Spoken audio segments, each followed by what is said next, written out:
being on the internet. And, you know, I'm not reading from the Bible. I'm reading from the Apocrypha. And while it is still divinely inspired, you know, he is supposed to teach his wife just as you are. Sometimes I don't even want. Sometimes I don't even want my women or children around for the conversations that we're having. Yes. Because we're refining each other, and whatever I get from the conversation, I need to take back and explain. I don't need them to hear the process. Yeah. Because it'll influence them in all kinds of crazy ways that I can't control. Okay. It's true. It's just it is what it is. I don't mean to be disrespectful. There is a time for young men to sit in conversation with elders. When we gather like this, it's okay to have our women around a little bit, but there are some times when the conversation turns to certain things, especially, that all of the men should just look at their women and be like, "Hey, Shalom, Kermode. Go check out the children and hang out over there." It is what it is. It's not a disrespectful thing. It's just that there's certain iron sharpening iron that women don't need to be present for. Yeah. Hi, Internet. Palmetto says hello. So they can hear us. So. Yeah, they can hear you. Yeah. Nice.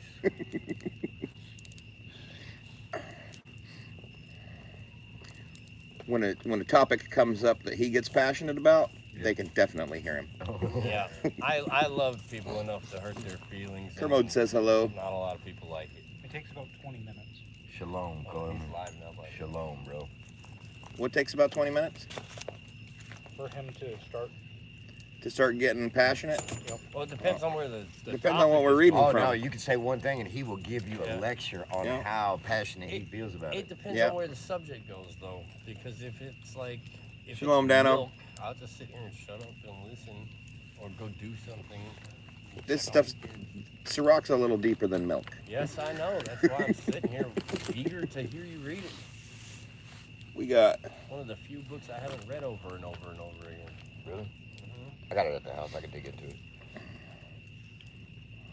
I haven't been lately, but... I mean, I have a copy. I have a couple of copies. But there's no way that I have read anything as much as I've read the New Testament. And there's no way that I've read anything else as much as I've read the Torah. Yeah. And I've read Kermode said hello, Ocala. I've read the prophets. So. What's up, Kermode? How's it going? I've read the prophets more than the apostles. It's all good, brother.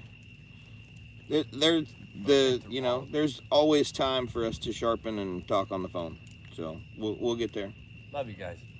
You get to read, man. I'm gonna shut up now. All right, so we're in chapter 40 of the book of Sirach. Great travail is created for every man, and a heavy yoke is on the sons of Adam.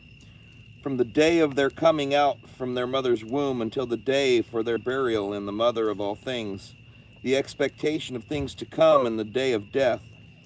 Trouble their thoughts and cause fear of heart from him that sits on a lofty throne, even to him that is humbled in earth and ashes, from him that wears purple and a crown, even to him that is clothed with a hemp gown. There is wrath and jealousy and trouble and disquiet, and fear of death and anger and strife. And in the time of rest on his bed, his night sleep changes his knowledge. Little or nothing is his resting, and afterward in his sleep, as in a day of keeping watch, he is troubled in the vision of his heart, as one that has escaped from the front of battle.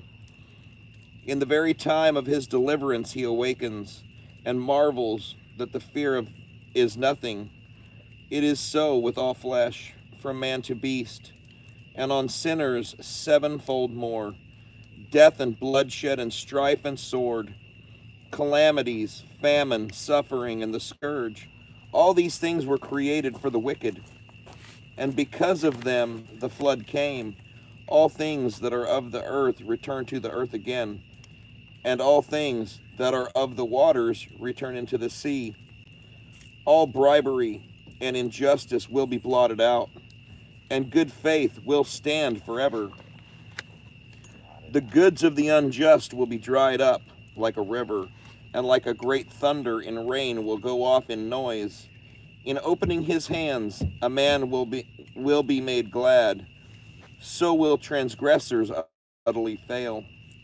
The children of the ungodly will not put out many branches, and they are as unclean roots on a sheer rock. The sedge that grows on every water and bank of a river will be plucked up before all grass. Bounty is as a garden of blessings, and kindness endures forever. The life of one that labors and is content will be made sweet, and he that finds a treasure is above both.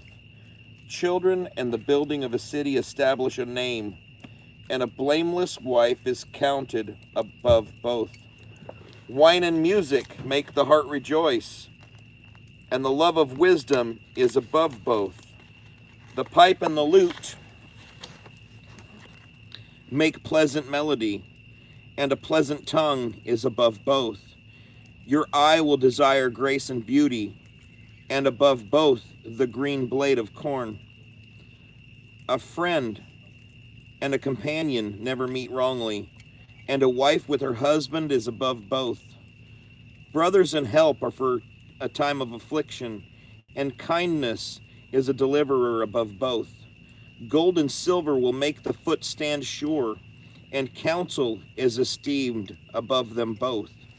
Riches and strength will lift up the heart, and the fear of the Lord is above both. There is nothing lacking in the fear of the Lord, and there is no need to seek help therein. The fear of the Lord is as a garden of blessing, and it covers a man above all glory. My son, do not lead a beggar's life. It is better to die than to beg. A man that looks to the table of another, his life is not to be counted for a life. He will pollute his soul with another man's meats. But a man wise and well instructed will beware thereof. In the mouth of the shameless, begging will be sweet, and in his belly a fire will be kindled. You sure can ask. You might not like the answer, but you can ask.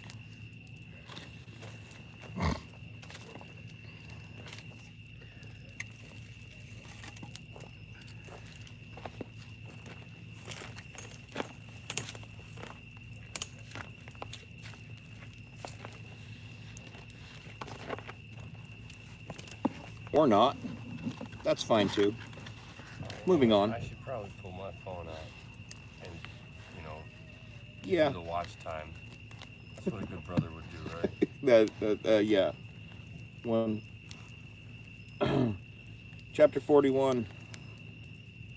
O death, how bitter is the remembrance of you, to a man that is at peace in his possessions, to the man that has nothing to distract him, and who has prosperity in all things, and who still has strength to receive meat. O death, your sentence is acceptable to a man that is needy, and that fails in strength, that is in extreme old age, and is distracted about all things, and is perverse and has lost patience. Do not be afraid of the sentence of death. Remember those who have been before you, and that come after. This is the sentence from the Lord over all flesh. And why do you refuse, when it is the good pleasure of the Most High? Whether it be 10 or 100 or 1,000 years, there is no inquisition of life in the grave. The children of sinners are abominable children, and they frequent the dwellings of the ungodly. The inheritance of sinners' children will perish, and a perpetual reproach will be with their posterity. Children will complain of an ungodly father, because they will be reproached for his sake. Woe to you, ungodly men, which have forsaken the law of the Most High God. If you are born, you will be born to a curse. If you die, a curse will be your portion. All things that are of the earth will go back to the earth. So the ungodly will go from a curse to perdition. The mourning of men is about their bodies, but the name of sinners being evil will be blotted out. Have regard for your name, for it continues with you longer than 1,000 great treasures of gold. A good life has its number of days, and a good name continues forever. My children, keep instruction in peace, but wisdom that is hid and a treasure that is not seen, what profit is in them both? Better is a man that hides his foolishness than a man that hides his wisdom. Why show reverence to my word?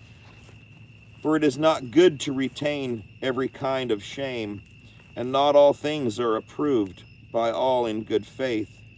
Be ashamed of whoredom before father and mother, and of a lie before a prince and a mighty man, of an offense before a judge and ruler, of iniquity before the congregation and the people, of unjust dealing before a partner and friend, and of theft in regard of the place where you sojourn, and in regard of the truth of God and his covenant, and of learning with your elbow at meat, and of vulgarity in the matter of giving and taking, and of silence before those who salute you, and of looking on a woman that is a prostitute, and of turning your face away from a relative, of taking away a portion or a gift, and of gazing on a woman that has a husband, of being overbusy with his maid, and do not come near her bed, of scolding speeches before friends, and after you have given, do not scold, of repeating and speaking what you have heard, and of revealing secrets, so you will be truly modest and find favor in the sight of every man. There's a whole lot of Torah right there on how to do life with people. Most of that is in Exodus 20 with the commands, and a lot more of it is Leviticus and Numbers. When you read through the Apocrypha, you can tell why the Christian church took it out. Oh yeah, this does not play into their narrative. It's pretty hard to make a whole bunch of sheep. It is. Chapter 42. Do not be ashamed of these things, and accept no man's person to sin by it. Of the law of the Most High and his covenant, and of judgment to do justice to the ungodly, of reckoning with a partner and with travelers, and of a gift from the heritage of friends. Hint, hint. I love you, bro. I love you too, man. When someone gives you a gift, be humble. Just accept it. Say thank you, not fuck you. That's right. Of exactness of balance and weights, and of getting much or little, of indifferent selling of merchants, and of much correction of children, and of making the side of an evil servant to bleed. Keeping a seal is good where an evil wife is, and where many hands are shut, things closed. Whatever you hand over, let it be by number and weight, and in giving and receiving, let all be in writing. Do not be ashamed to instruct the unwise and foolish, and one of extreme old age that contends with those that are young. And so you will be well instructed indeed, and approved in the sight of every living man. A daughter is the secret cause of the wakefulness of her to a father, and the care for her puts away sleep in her youth, lest she pass the flower of her age, and when she is married, lest she should be hated, in her virginity, lest she should be defiled, and be with child in her father's house, and when she has a husband, lest she should transgress, and when she is married, lest she be barren. Keep a strict watch over a headstrong daughter, lest she makes you a laughingstock to your enemies, a byword in the city and notorious among the people, and shame you before the multitude. Do not look on everybody in regard of beauty, and do not sit in the midst of women, for from garments comes a moth, and from a woman's wickedness. Better is the wickedness of a man than a pleasant dealing woman, and a woman which puts you to shameful reproach. I will now make mention of the works of the Lord, and will declare the things that I have seen in the words of the Lord and his works. The sun that gives light looks on all things, and the word of the Lord is full of his glory. The Lord has not given power to the saints to declare all his marvelous works, which the Almighty Lord firmly settled, that whatever exists might be established in his glory. He searches out the deep and the heart, and he has understanding of their cunning plans. For the Most High knows all knowledge, and he looks into the signs of the world, declaring the things that are past, and the things that will be, and revealing the traces of hidden things. No thought escapes him. There is no word hidden from him. He has ordered the mighty works of his wisdom. He who is from age to age, nothing has been added to them, nor diminished from them. And he had no need of any counselor. How desirable are all his works! One may behold this even to a spark. All things live and remain forever in all matters of uses, and they are all obedient. All things are double, one against another, and he has made nothing imperfect. One thing established the good things of another, and who will be filled with beholding his glory?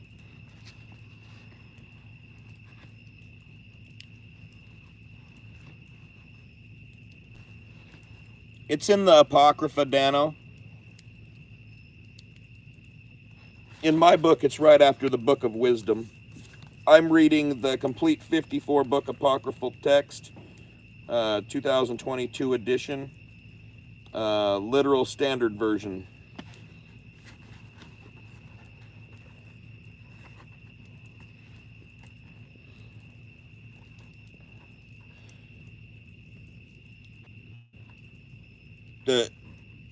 The Torah says, do not make a whore of your daughter. This just told you how to be watchful so that you don't let your daughter become a whore.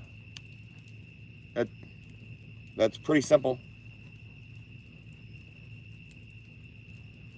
The pride of the height is the expanse in its cleanliness, the appearance of heaven in the spectacle of its glory, the sun when he appears, bringing tidings as he goes out, is a marvelous instrument, the work of the Most High.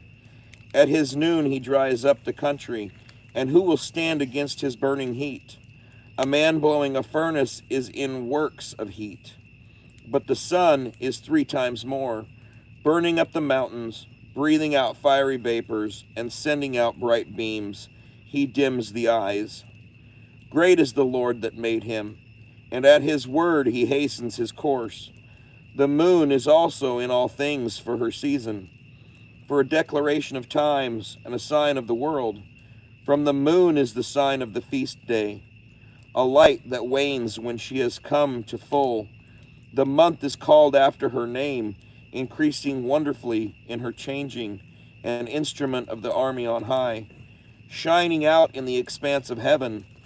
The beauty of heaven, the glory of the stars, an ornament giving light in the highest places of the Lord. All the word of the Holy One, they will stand in due order, and they will not faint in their watches. Look on the rainbow and praise him that made it, exceedingly beautiful in the brightness thereof. It encircles the heaven around with a circle of glory. The hands of the Most High have stretched it. By his command he makes the snow fall speedily, and swiftly sends the lightnings of his judgment.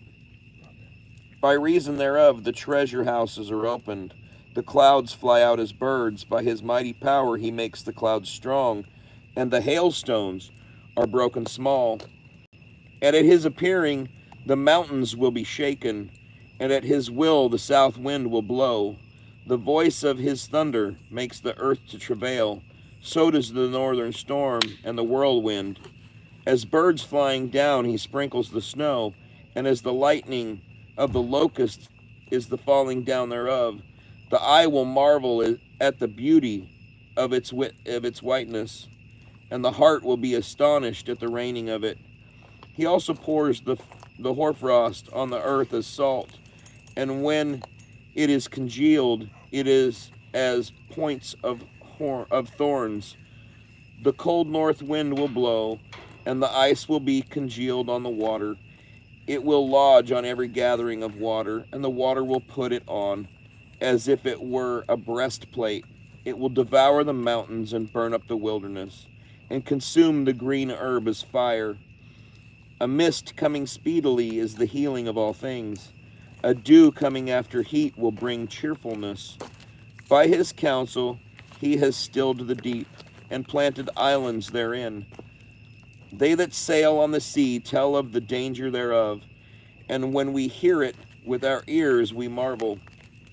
Therein also those strange and wondrous works, a variety of all that has life, the race of sea monsters. By reason of him his end has success, and by his word all things consist. We may say many things, yet we may not attain to them. And the sum of our words is, he is all. How will we have strength to glorify him? For he himself is the great one above all his works. The Lord is terrible and exceedingly great, and his power is marvelous. When you glorify the Lord, exalt him as much as you can, for even yet he will exceed. And when you exalt him, put out your full strength. Do not be weary, for you will never attain. Who has seen him, that he may declare him? And who will magnify him as he is? Many things are hidden greater than these, for we have seen but a few of his works. For the Lord made all things, and he gave wisdom to the godly.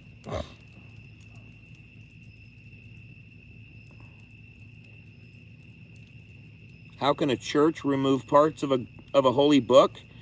By not putting them in it?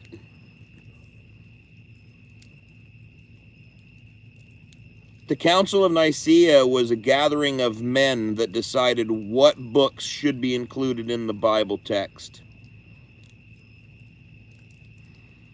And the works that they deemed harmful to their cause, they removed from the book.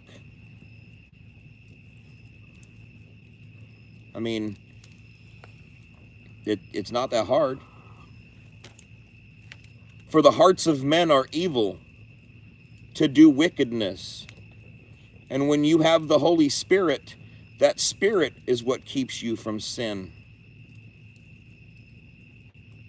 When you do the desire of the Father instead of your own desire, your heart's desire,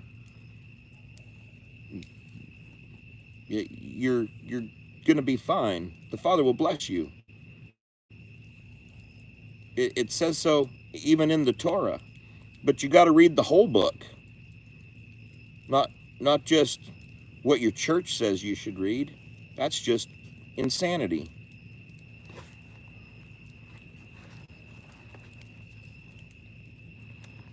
Chapter 44. Let us now praise famous men, and our fathers that became the father of us. The Lord manifested in them great glory, even his mighty power from the beginning, such as bore rule in their kingdoms, and were men renowned for their power, giving counsel by their understanding, such as have brought tidings in prophecies. Leaders of the people by their counsels, and by their understanding, men of learning for the people. Wise were their words in their instruction, such as sought out musical tunes, and set out verses in writing. Rich men furnished with ability, living peaceably in their habitations. All these were honored in their generations, and were a glory in their days. There is of them that have left a name behind them, to declare their praises, and there are some which have no memorial, who have perished as though they had not been, and have become as though they had not been born, and their children after them. But these were men of mercy, whose righteous deeds have not been forgotten. A good inheritance will remain with their seed continually. Their children are within the covenants. Their seed stands fast. Their children for their sakes. Their seed will remain forever, and their glory will not be blotted out. Their bodies were buried in peace, and their name lives to all generations. Peoples will declare their wisdom, and the congregation tells out their praise. Enoch pleased the Lord, and was translated, being an example of conversion to all generations. Noah was found perfect and righteous in the season of wrath. He was taken in exchange for the world. Therefore a remnant was left to the earth when the flood came. Perpetual covenants were made with him, that all flesh should no longer be blotted out by a flood. Abraham was a great father of a multitude of nations, and there was none found like him in glory, who kept the law of the Most High, and was taken into covenant with him. In his flesh he established the covenant, and when he was tested, he was found faithful. Therefore he assured him by an oath that the nations would be blessed in his seed, that he would multiply him as the dust of the earth, and exalt his seed as the stars, and cause them to inherit from sea to sea, and from the river to the utmost part of the earth. In Isaac he also established likewise, for his father Abraham's sake, the blessing of all men, and the covenant, and he made it rest on the head of Jacob. He acknowledged him in his blessings, and gave to him by inheritance, and divided his portions. He parted them among the 12 tribes.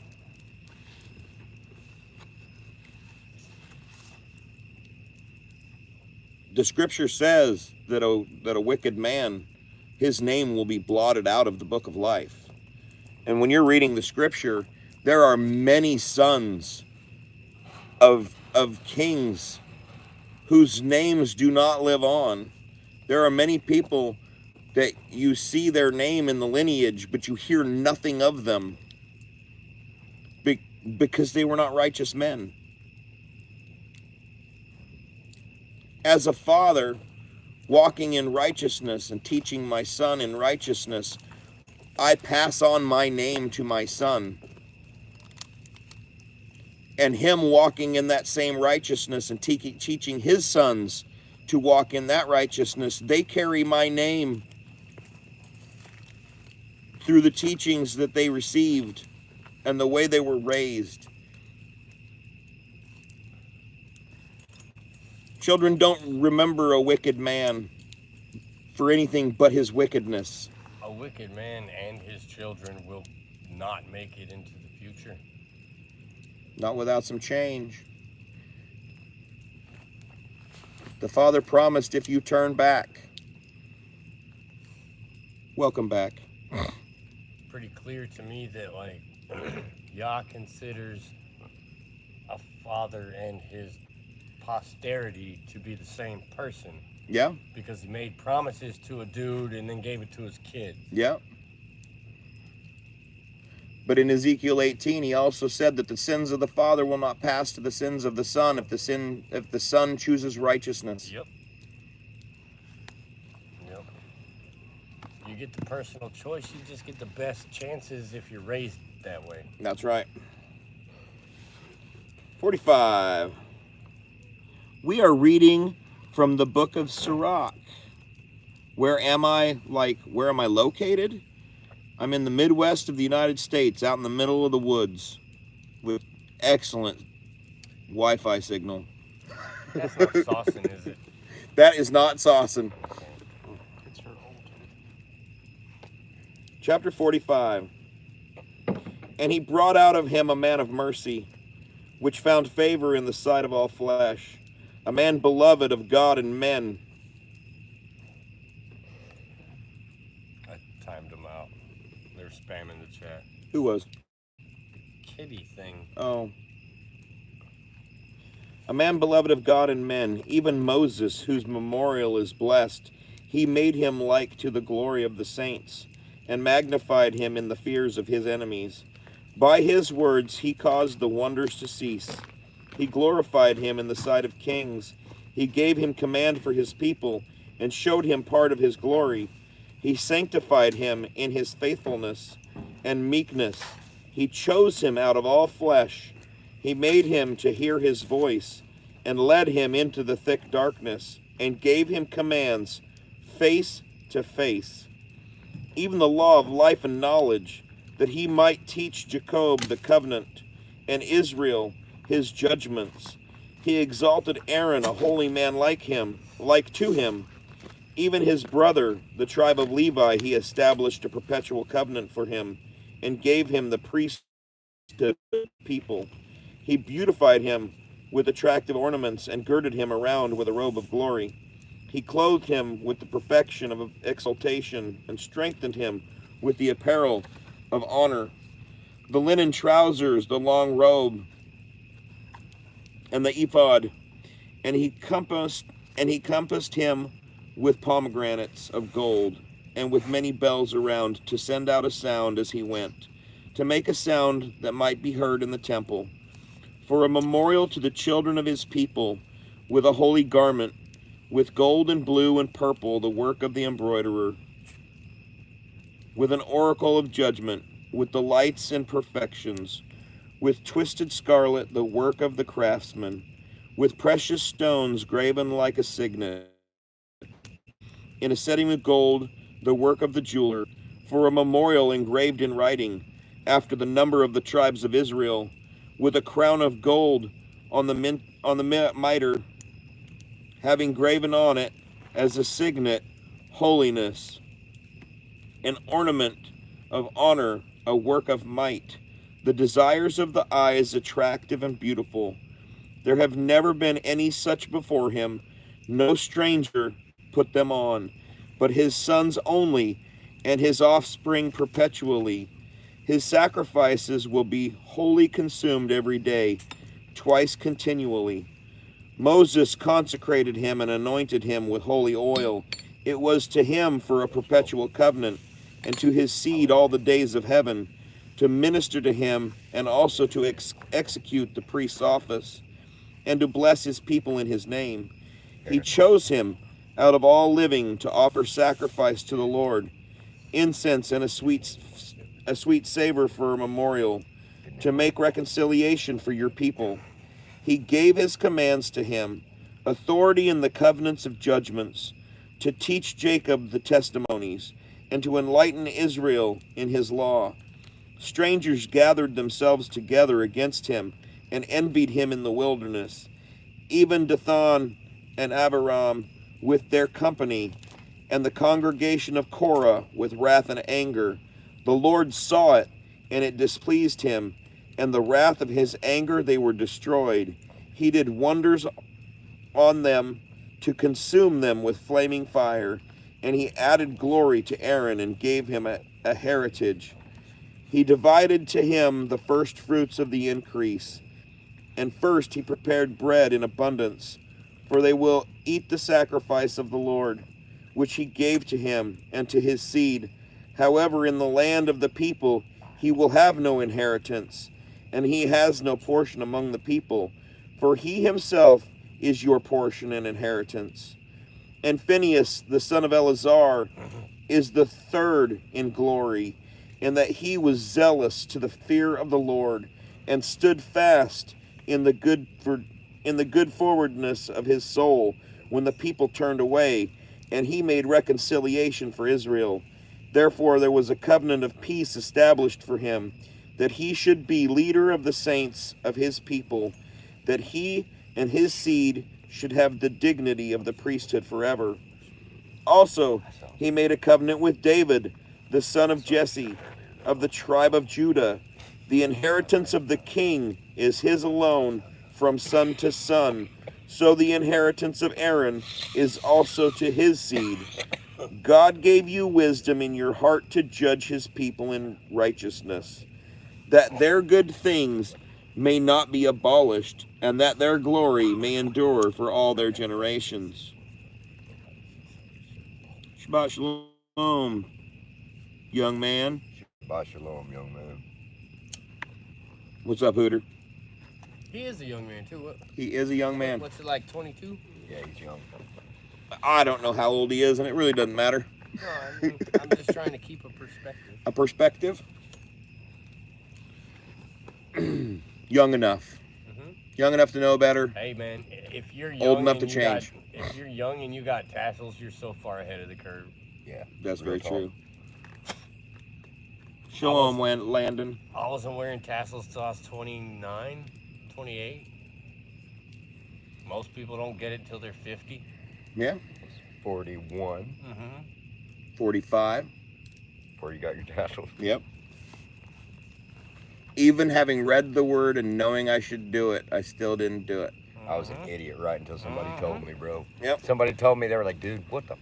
Where the they at? I read the King James Bible from cover to cover twice before keeping Torah was ever a thought in my mind. Yeah.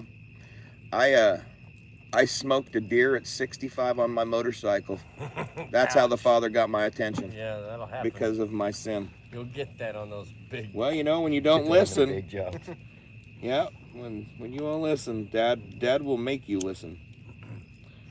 Chapter 46. I love this book. We're in the book of Sirach, Landon. Joshua the son of Nun was valiant in war, and was the successor of Moses in prophecies, who according to his name was made great for the saving of God's chosen ones, to take vengeance of the enemies that rose up against them, that he might give Israel their inheritance.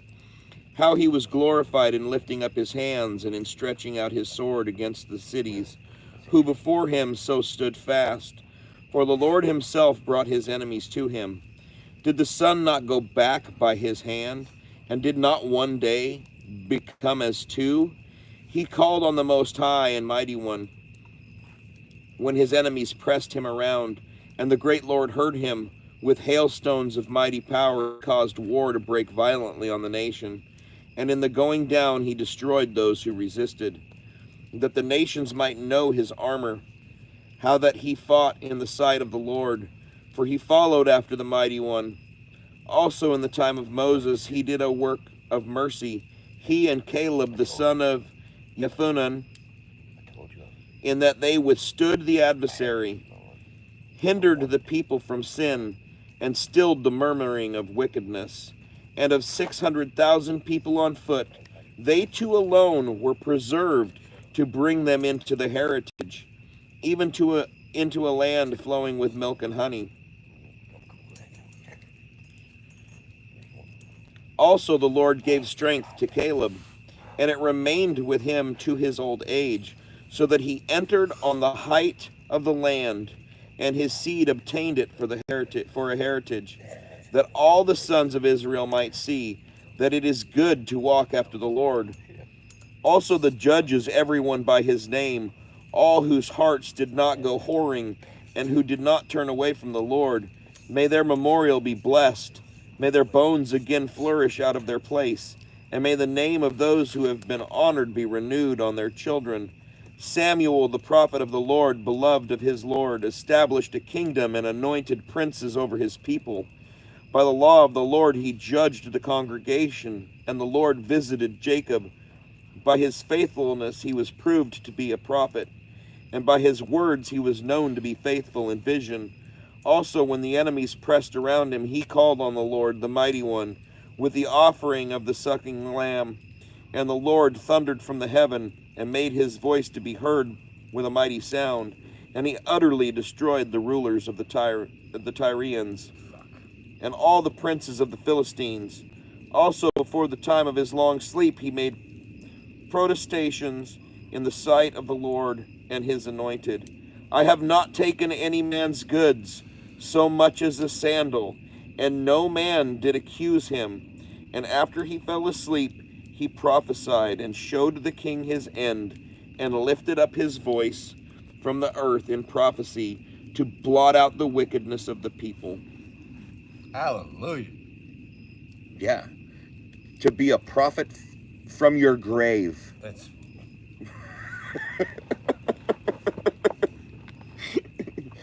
Yeah. Pick the right team. Chapter 47. And after him, Nathan rose up to prophesy in the days of David. As is the fat when it is separated from the peace offering, so was David separated from the sons of Israel. He played with lions as with kids, and with bears as with lambs of the flock. In his youth he did not kill a giant and take away reproach from the people. In his youth did he not kill a giant and take away reproach from the people, when he lifted up his hand with a sling stone and beat down the boasting of Goliath. For he called on the Most High Lord, and he gave him strength to his right hand, to kill a man mighty in war, to exalt the horn of his people. So they glorified him for his tens of thousands, and praised him for the blessings of the Lord. In that there was given to him a diadem of glory. For he destroyed the enemies on every side, and brought to nothing the Philistines his adversaries, and broke their horn in pieces to this day. In every work of his he gave thanks to the Holy One Most High with words of glory. With his whole heart he sang praise and loved him that made him. He also set singers before the altar so as to make sweet melody by their music. He gave beauty to the feasts, and he set in order the seasons to perfection, while they praised his holy name, and the sanctuary sounded from early morning. The Lord took away his sins, and exalted his horn forever, and gave him a covenant of kings, and a throne of glory in Israel. After him his son rose up, a man of understanding, and for his sake he lived at large.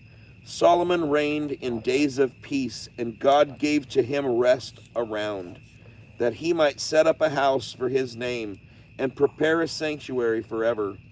How wise you were made in your youth, and filled as a river with understanding. Your soul covered the earth, and you filled it with dark allegories. Your name reached to the isles far off, and you were beloved for your peace, for your songs and proverbs and allegories, and for your interpretations. The countries marveled at you. By the name of the Lord God, which is called the God of Israel, you gathered gold as tin, and multiplied silver as lead. You bowed your loins to women, and in your body you were brought to subjugation. You blemished your honor and profaned your seed to bring wrath on your children, and I was grieved for your folly, so that the sovereignty was divided, and out of Ephraim a disobedient king ruled. But the Lord will never forsake his mercy, and he will not destroy any of his works, nor blot out the posterity of his chosen ones. And the seed of him that loved him he will not take away. And he gave a remnant to Jacob, and to David a root out of him. And so rested Solomon with his fathers, and of his seed he left behind him Rehoboam. The even foolishness of the people, and the one that lacked understanding, who made the people to revolt by his counsel. Also Jeroboam, the son of Nebat, who made Israel to sin, and gave to Ephraim a way of sin, and their sins were multiplied exceedingly, to remove them from their land. For they sought out all manner of wickedness until vengeance should come on them.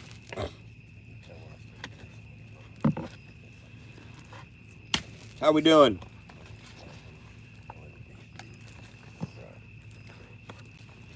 We're almost done with the book of Sirach. It's a good book. It is 51 chapters, and we are on chapter 48. I almost want to read Ecclesiastes and then read that back to back. Yeah. Yeah.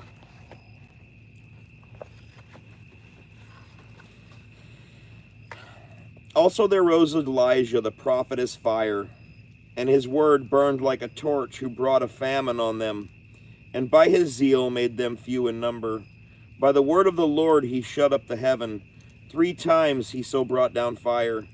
How you were glorified, O Elijah, in your wondrous deeds, and who will have glory like you, who raised up a dead man from death, and from the place of the dead by the word of the Most High. You brought down kings to destruction, and honorable men from their bed. Who heard rebuke in Sinai, and judgments of vengeance in Horeb? Who anointed kings for retribution, and prophets to succeed after him? Who is taken up in a tempest of fire, in a chariot of fiery horses? Who was recorded for reproofs in their season, to pacify anger before it broke out into wrath, to turn the heart of the father to the son, and to restore the tribes of Jacob. Blessed are those who saw you, and those who have been beautified with love, for we also will surely live. It was Elijah who was wrapped in the tempest, and Elisha was filled with his spirit. In all his days he was not moved by the fear of any ruler, and no one brought him into subjugation.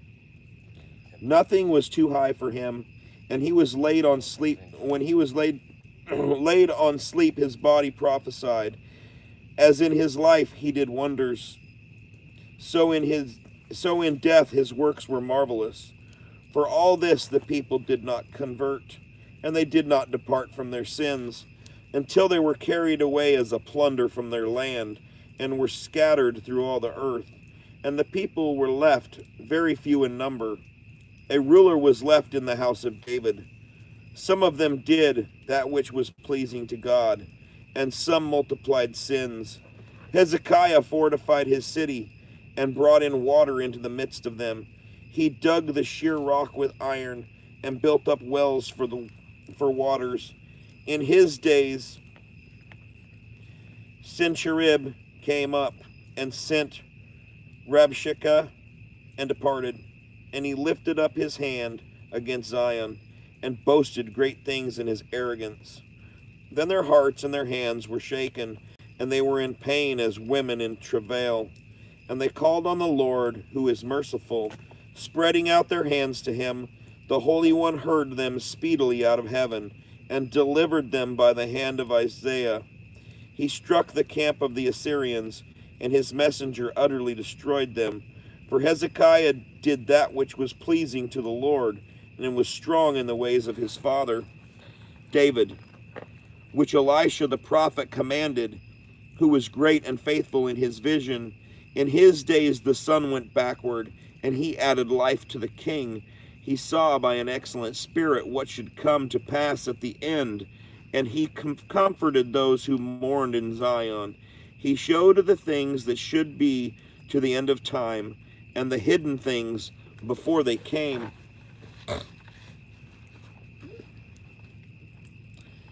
Chapter 49. The memorial of Josiah is like the composition of incense. Prepared by the work of the apothecary, it will be sweet as honey in every mouth, and as music at a banquet of wine.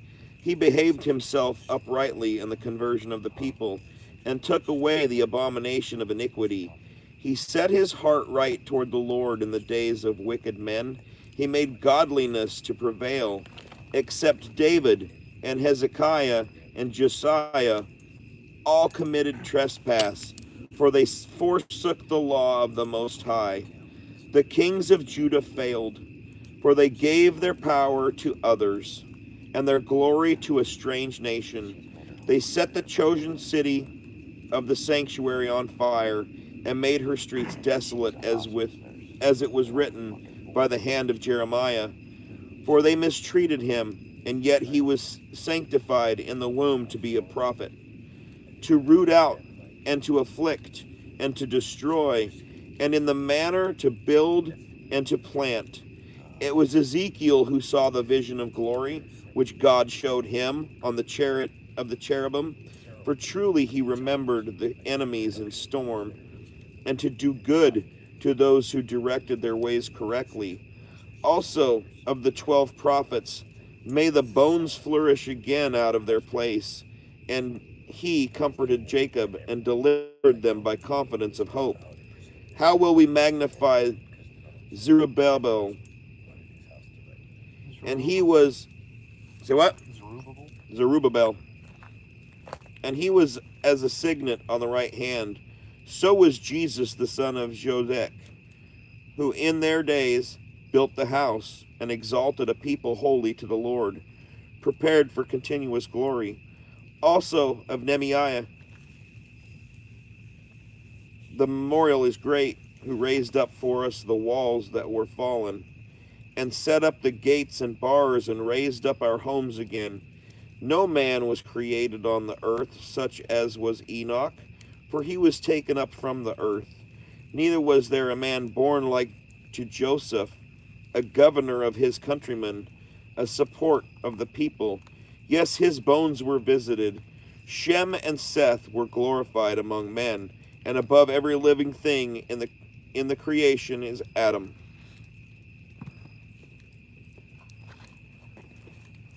Two more chapters. How we holding up? We learning anything? In it to win it. I love it, but the first half was so much more powerful. It was. And now we're talking about the history of the prophets and the mighty men that came. Why don't they tell us the stories about the mighty man? Come on. You should have been here like yesterday and the day before. They were there, huh? The first half of Sirach was Fire. intense. It was Simon the son of Onias, the great priest, who in his life repaired the house, and in his days strengthened the temple. And by him was built from the foundation the height of the double wall. The lofty underworks of the enclosure of the temple, in his days the cistern of waters was diminished. The brazen vessel in compass as the sea. It was he that took thought for his people, that they should not fall, and fortified the city against besieging. How glorious was he when the people gathered around him, at his coming out of the sanctuary, as the morning star in the midst of a cloud, as the moon at the full, the sun shining out on the temple of the Most High, and as the rainbow giving light in the clouds of glory, as the flower of roses in the days of new fruits, as lilies at the water's spring, as the shoot of frankincense tree in the time of summer, as fire and incense in the censer, as a vessel of all beaten gold, adorned with all matters of precious stones, as an olive tree budding out fruits, and as a cypress growing high among the clouds. When he took up the robe of glory and put on the perfection of exaltation, in the accent of the holy altar, he made the precinct of the sanctuary glorious. And when he received the portions out of the priest's hands, himself also standing by the hearth of the altar, his countrymen as a garland around him, he was a young cedar in Libanus, and as stems of palm trees encompassed around him. All the sons of Aaron in their glory, and the Lord's offering in their hands, before all the congregation of Israel, and finishing the service at altars, that he might adorn the offering of the Most High, the Almighty. He stretched out his hand to the cup, and poured out the cup of the grape. He poured out at the foot of the altar a sweet-smelling savor to the Most High, the King of all. Then the sons of Aaron shouted. They sounded the trumpets of beaten work. They made a great noise to be heard, for a remembrance before the Most High. Then all the people hurried together, and fell down on the earth on their faces to worship their Lord, the Almighty God Most High. The singers also praised him with their voices, and the whole house sweet melody was made. And the people implored the Lord Most High in prayer before him that is merciful, until the worship of the Lord should be ended, and so they accomplished his service. Then he went down and lifted up his hands over the whole congregation of the sons of Israel to give blessing to the Lord with his lips, and to glory in his name.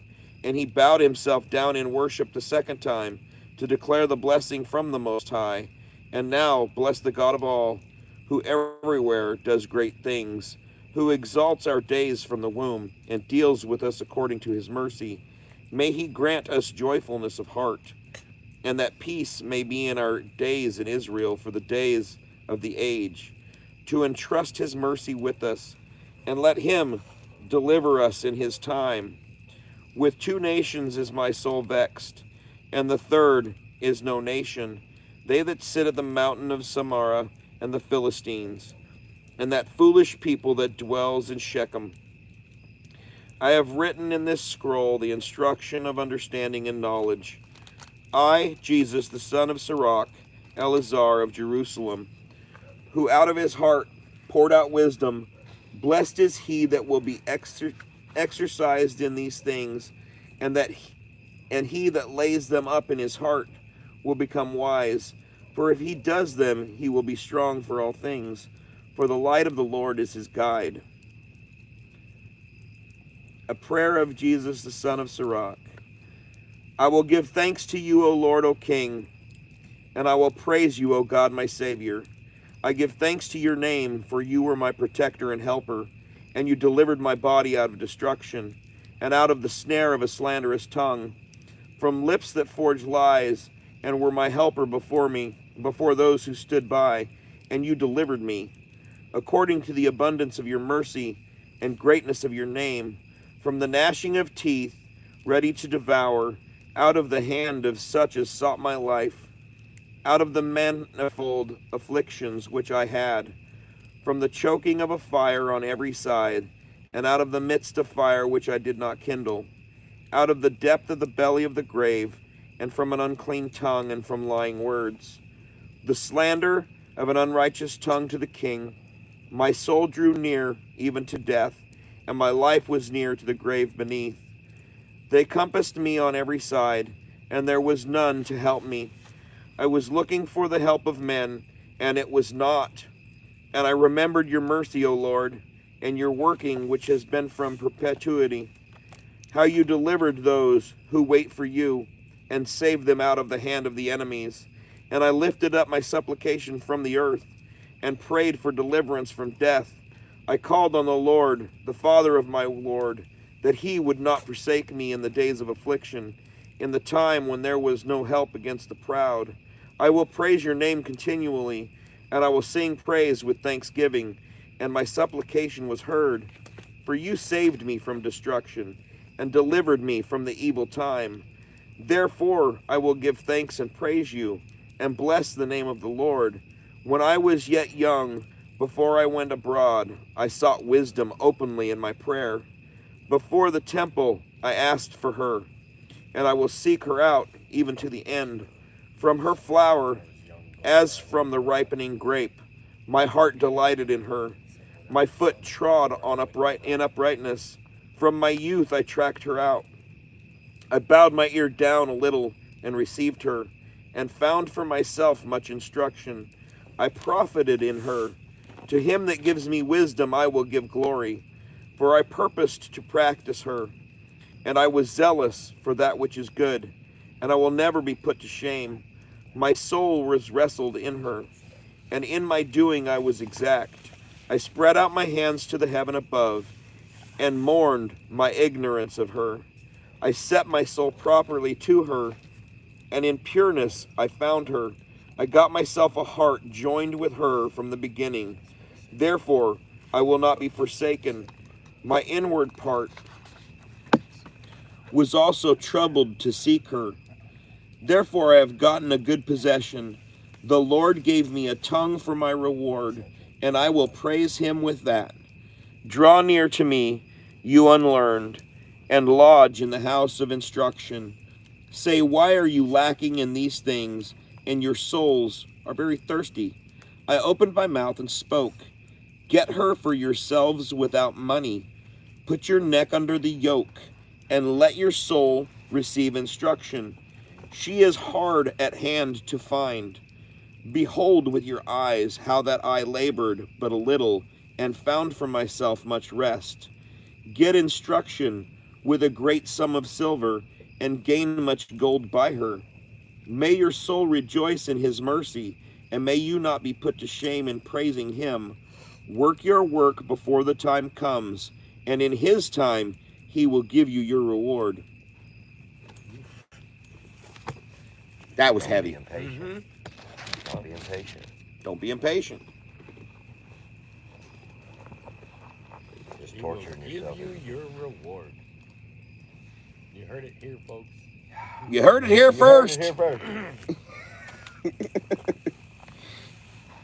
first. How we doing? Questions, comments, concerns? I don't know about y'all, but I like reward. I like when the Father rewards me. You know, it's way better than the punishment. It's way better. Yeah, I got my rib, man. That was Then like the best reward I could ever have. It's way better than handing the Father a 2x4 I'm still and betting saying, "Hey, please 500 beat me." on a good day. I'm still betting 500 on a good day. I promise. I told your son, I said, what power and authority do you have in this house? And he says, 0. I said, wrong. You have the authority and the power to make a choice. You can choose to be obedient, or you can choose to be disobedient. And one brings a reward, and the other one brings a punishment. It's like you choosing to be disobedient is like you going to your dad's closet and getting his belt and taking it to him and saying, "Would you please beat me?" Yep. And he goes, "That doesn't make sense." Yes, it does. Granted, he's 8, Yeah. so that doesn't make sense. And it's like, Kind of does. It does. It's like- I'm old. it's like hang on a second. Let's And I think got about mine. this. I said, if you're obedient, your father praises you and you don't get disciplined, right? And he's like, yeah. I said, so when you disobey your father and you misbehave, you get a beating, don't you? So if you're going to choose to be disobedient, you might as well just take the belt to dad and let him whoop you, because that's the choice that you just made. And he's like, crickets. You can see the wheels turning though. Mm-hmm. I'm just glad that there's another person that can come and say the same thing that I say, but it comes from a different angle Yeah. because you're not dad. Nope. Yeah, well, He yesterday. just wants to be over here hanging out with the grown men. Yeah. So when the other grown men start saying the same stuff that dad says, it hits a little different, and it's sad, but it's almost required. It is. Spare the rod and spoil the child. Carries a different tune when you're the one that's got to go get the rod because you choose to be disobedient. It hit me real hard when it was talking about the obedience to watch over your daughters so sharply. Mm-hmm. Well, How yeah. diligent we're going to be. And the way we're living nowadays, in the world we're in, Yeah. it's like I can't think of anything worse. No. I've had to defend my daughter against so many things in this world. Oh, you know what? I'm getting ready to have a daughter. Nice. One of the children that we are adopting is a 6-year-old girl, and it scares the fucking shit out of me. Men have the ability to be predators. Now, you are a man of y'all. You have nothing to fear. I understand that, Women not. but I'm still a man, Yes. right? So I But still you are have a special fears, man. so I just have to turn to the Father and say, Father, please. Get rid of this shit. You I know? don't need it anymore. The first thing I did when I became a father of 2 girls in 14 months was give them right back to y'all, because I had no idea how to make a woman. Yeah. I've never been one. And I was scared shitless. 26-year-old just suddenly got 2 daughters by 2 different women in 14 months, bro. And the only choice I had was to humble myself and let the mom that I was with the second one, go do her job because she had a college degree, and I had to learn how to fucking make pancakes and change diapers and shit. Nice. Yeah. The good stuff. The good stuff. Yeah. Okay, let's let the. Oh, I don't know if I can. Oh, I can't get a good enough angle in it. They're just gonna have to look at my ugly mug. I'll let them look at you. It'll be all right. And when you go out into public and you hang out with other men, and they find out that you're the at-home parent, the dynamic changes immediately, and you become even more humbled because every man around you looks down on you now, even though you know you're doing the right thing. Yeah. Well, you're supposed to provide provision and protection, and if you're working your own land, you're still providing provision, right? And you can't provide protection If you're not there. If you don't have proximity. Yeah, if you don't have proximity, there is no protection. That's right. I got a daughter that's 1,000 miles away, and I can't protect her from a damn thing. The chat's awful quiet. I'm hearing a bunch of crickets. How's everybody doing on this last day of Shabbat, this high holy day?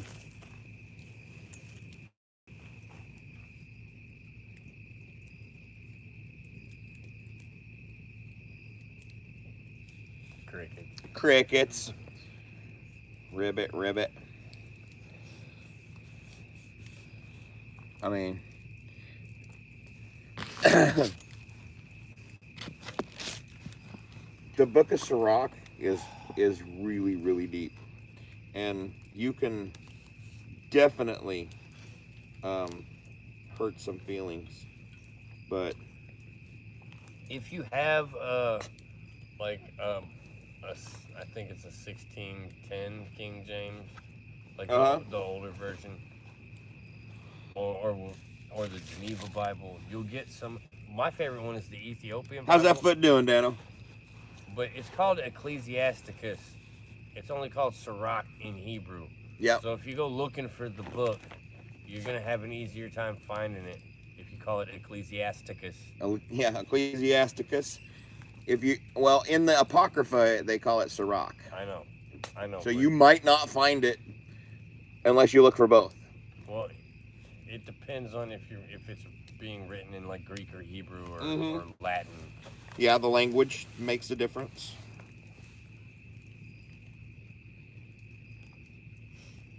I like the Ethiopian Orthodox Bible because they didn't change that shit like at all. Really? Yeah. Yeah, I don't Dano break his foot. think it's 100% accurate, but it's We can read the testament of the had of the wisdom on patriarchs. the fingers in it. Oh, they guarded it closer, huh? You wanna. So who are the 12 patriarchs?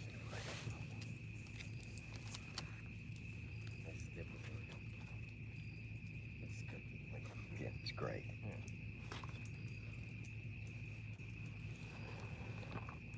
I mean, it makes sense, right? But I'm not. Praise God, Dano. Have you read the testament of the 12 patriarchs?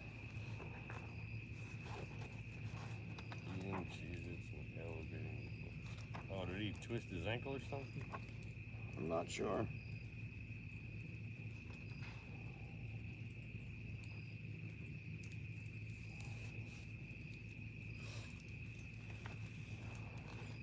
We can read from Jubilees. That's a good book. Anybody want to hear from the book of Jubilees tonight? It starts at the beginning of the Exodus.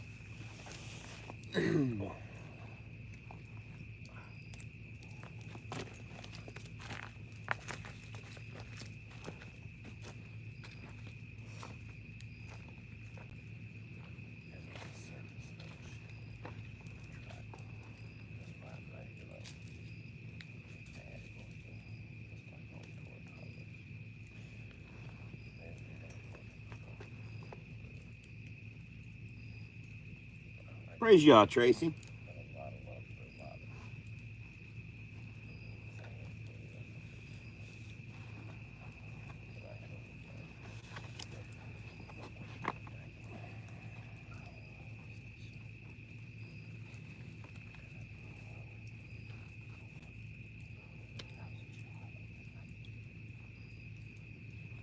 Oh, let's see.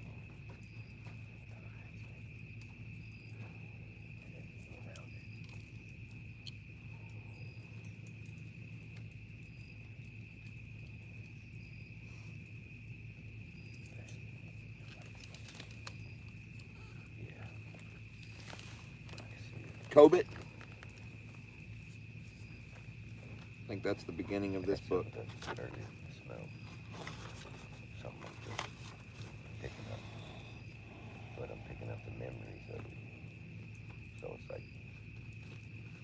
like you talked about the cow shit. You remember that smell. So Where? Page 41. The faces and the smell.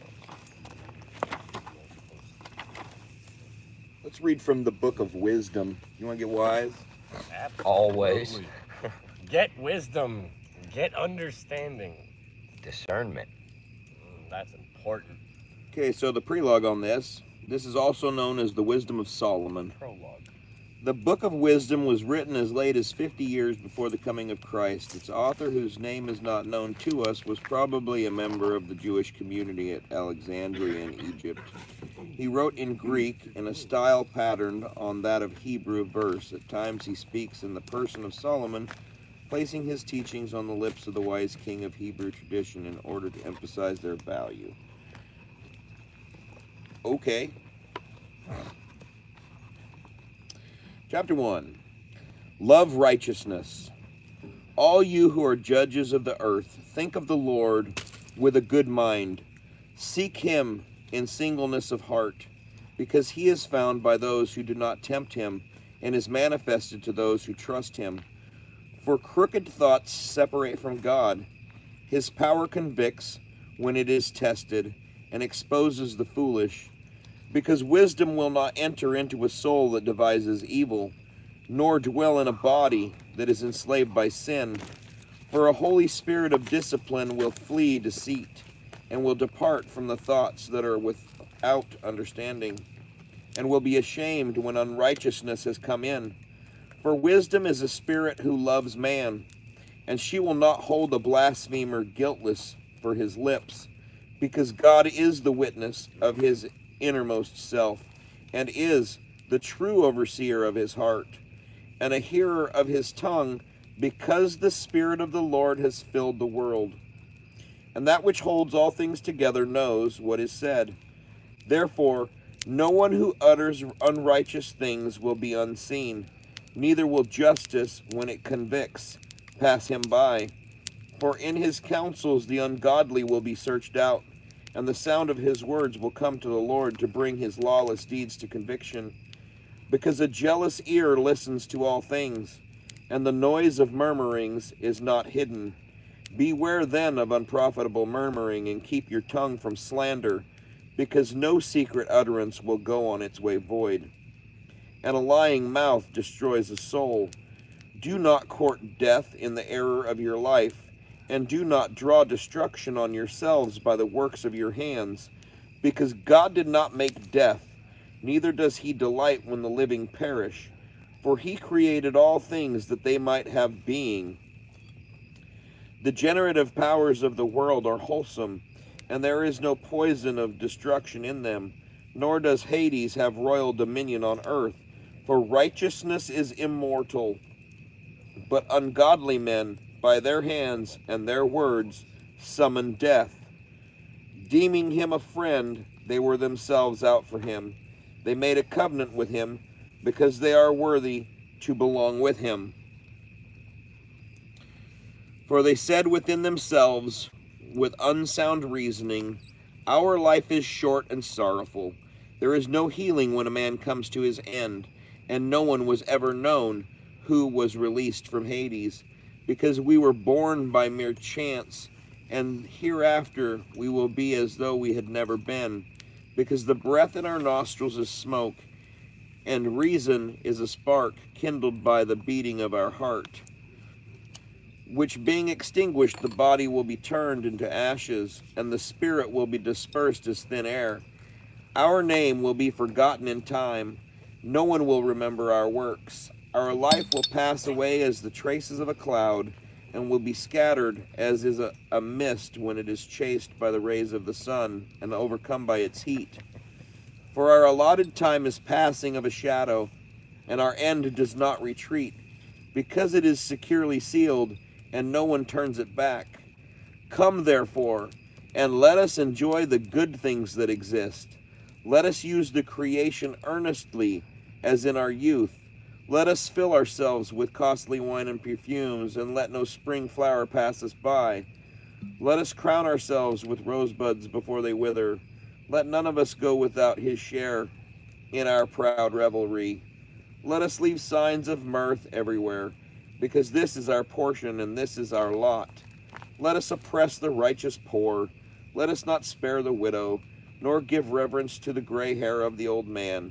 But let our strength be a law of righteousness. For that which is weak is proven useless. But let us lie in wait for the righteous man, because he annoys us, is contrary to our works, reproaches us with sins against the law, and charges us with sins against our training. He professes to have knowledge of God and calls himself a child of the Lord. He became to us a reproof of our thoughts.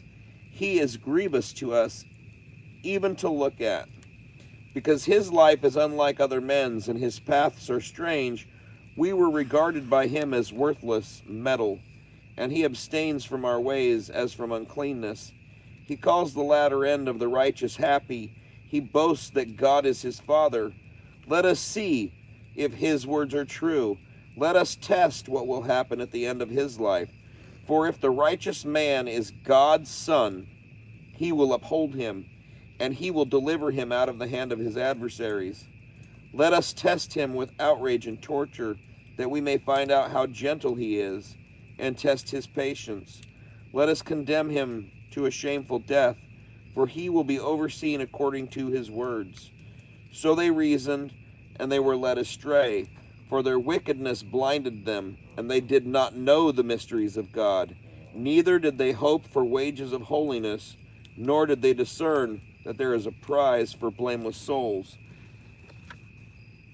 Don't chase after your desires and be an asshat. I feel like I'm getting spoken to directly.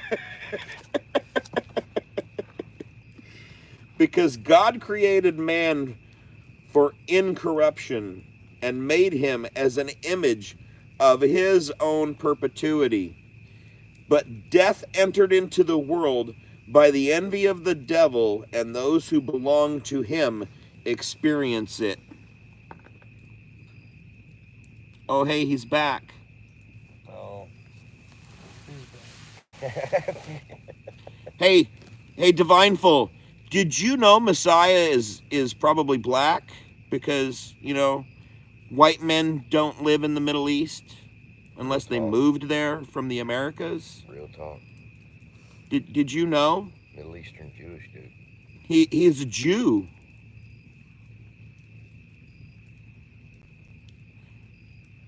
That's got to be AI. I'm sorry, but I don't have patience. You're going away. Bye-bye. See you later. Goodbye. Goodbye. Oh, and if anybody... I hope those stack. We both did it for 86,000 seconds. That's awesome. 48 hours.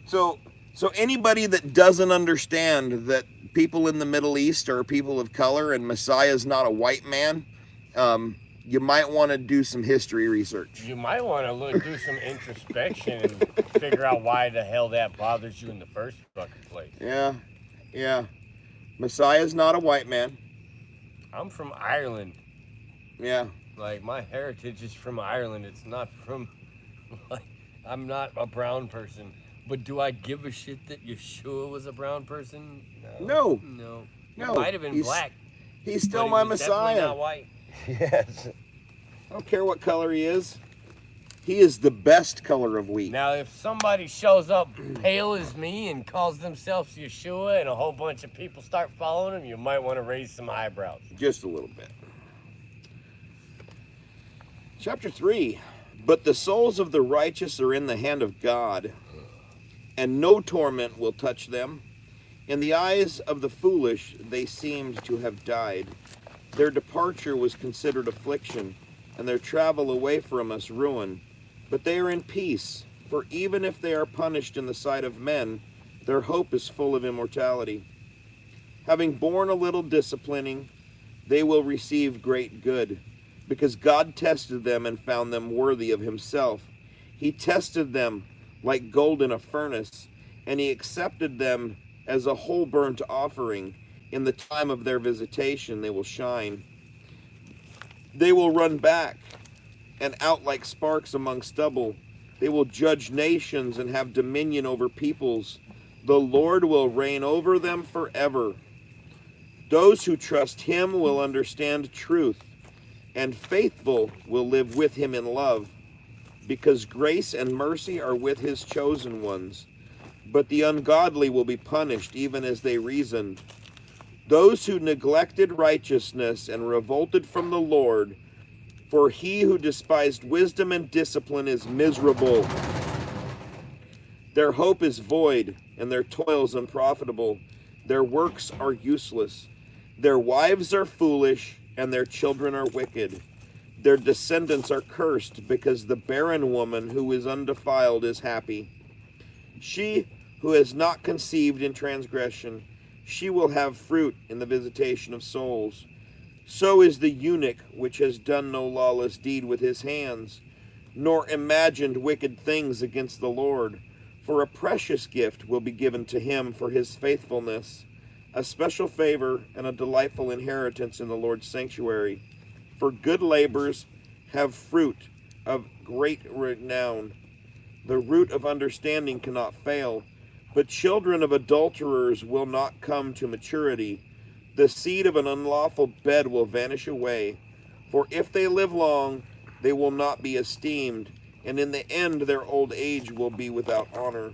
For if they die quickly, they will have no hope, nor consolation in the day of decision. For the end of an unrighteous generation is always grievous. Does appear so. It is better to be childless with virtue, for immortality is in the memory of virtue, because it is recognized both before God and before men. When it is present, people imitate it.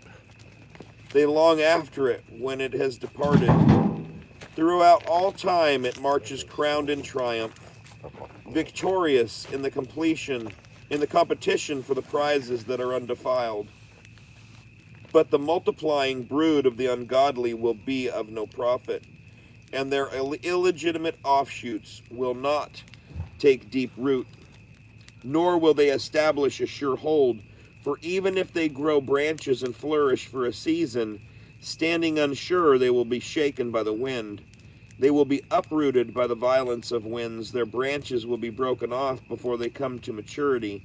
Their fruit will be useless, never ripe to eat and fit for nothing. For unlawfully conceived children are witnesses of wickedness against parents when they are investigated. But a righteous man, even if he dies before his time, will be at rest. For honorable old age is not that which stands in length of time, nor is it measure given by number of years, but understanding is gray hair to men, and an unspotted life is ripe old age. Being found well-pleasing to God, he was loved. While living among sinners, he was transported. He was caught away lest evil should change his understanding, or guile deceive his soul. For the witchcraft of worthlessness obscures the things which are good, and the whirl of desire perverts an innocent mind. Being made perfect quickly, he filled a long time, for his soul was pleasing to the Lord. Therefore he hurried out of the midst of wickedness. But as for the people seeing and not understanding, they are not considering this, that grace and mercy are with his chosen, and that he visits his holy ones. But a righteous man who is dead will condemn the ungodly who are living, and youth that is quickly perfected will condemn the many years of an unrighteous man's old age. For the ungodly will see a wise man's end, and will not understand what the Lord planned for him, and why he safely kept him. They will see, and they will despise, but the Lord will laugh them to scorn. For this they will become a dishonored carcass and a reproach among the dead forever, because he will dash them speechless to the ground, and it will shake them from the foundations. They will lie utterly waste, they will be in anguish, and their memory will perish. They will come with cowardly fear when their sins are counted. Their lawless deeds will convict them to their face. That sounds a lot like the last half of Deuteronomy 28, when the Father curses you for being disobedient. You know, obedience brings blessings, and disobedience brings curses. Yeah, It's not that complicated. it's not that complicated. And you can kind of tell which parts of the books that call themselves apocryphal are true when they jive with the Torah. Yeah, That's like if you ever read through the Talmud and you already have a firm understanding of the Torah, you're gonna like really question Jewish people. probably. So we're still reading from the book of Wisdom. We're in chapter 5. Then the righteous man will stand in great boldness before the face of those who afflicted him, and those who make his labors of no account. When they see him, they will be troubled with terrible fear, and will be amazed at the marvel of salvation. They will speak among themselves, converting, and for distress of spirit they will groan. This was he whom we used to hold in desertion as an allegory of reproach. We fools considered his life madness, and his end without honor. How was he counted among among sons of God? How is his lot among saints? Truly we went astray from the way of truth. The light of righteousness did not shine for us. The sun did not rise for us. We took our fill of the paths of lawlessness and destruction. We traveled through trackless deserts, but we did not know the Lord's way. What did our arrogance profit us? What good have riches and boastings brought us? Those things all passed away as a shadow, like a message that runs by, like a ship passing through the billowy water, which when it has gone by, there is no trace to be found, no pathway of its keel in the billows.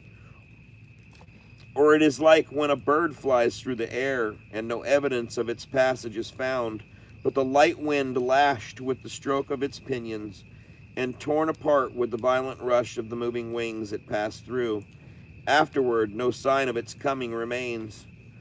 Or is it like when an arrow is shot at a mark, and the parted air closes up again immediately, so that men do not know where it passed through? So we also, as soon as we were born, ceased to be, and we had no sign of virtue to show, but we were utterly consumed in our wickedness, because the hope of the ungodly man is like chaff carried by the wind, and as foam vanishing before a tempest. And it is scattered like smoke by the wind, and passes by as the remembrance of a guest that waits but a day. But the righteous live forever. Their reward is in the Lord, and the care for them with the Most High. Therefore they will receive the crown of royal dignity and the diadem of beauty from the Lord's hand, because he will cover them with his right hand, and he will shield them with his arm. He will take his jealousy as complete armor, and will make the whole creation his weapons to punish his enemies. Sounds like bird food.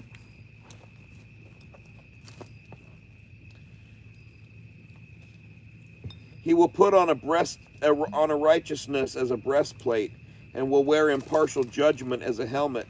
He will take holiness as an invincible shield. He will sharpen stern wrath for a sword. The world will go with him to fight against his frenzied enemies. Shafts of lightning will fly with true aim. They will leap to the mark from the clouds as from a well-drawn bow. Hailstones full of wrath will be hurled from an engine of war. The water of the sea will be angered against them. Rivers will sternly overwhelm them. A mighty blast will encounter them. It will winnow them away like a tempest, so the lawlessness will make all the land desolate. Their evil doing will overturn the thrones of princes.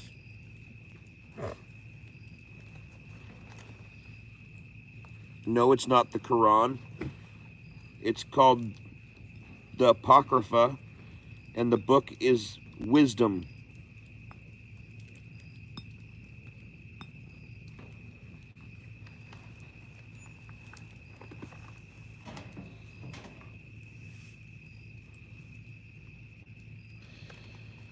These are the non-canonical texts that the Council of Nicaea didn't think were important enough to put in the Bible, TB.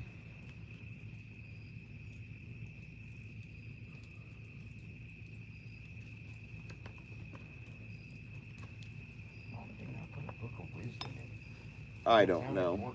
I mean, the Father in the book tells you to seek wisdom when you read the writings of Solomon and David, right? Seek wisdom. You ask the Father for wisdom, Ask and you shall receive, seek and you shall find, Yeah, right? yeah, I've heard With wisdom comes knowledge, and with that knowledge you gain understanding. that. Yeah.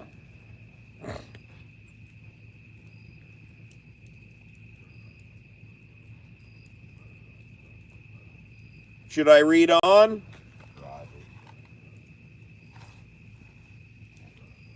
We're 5 chapters in.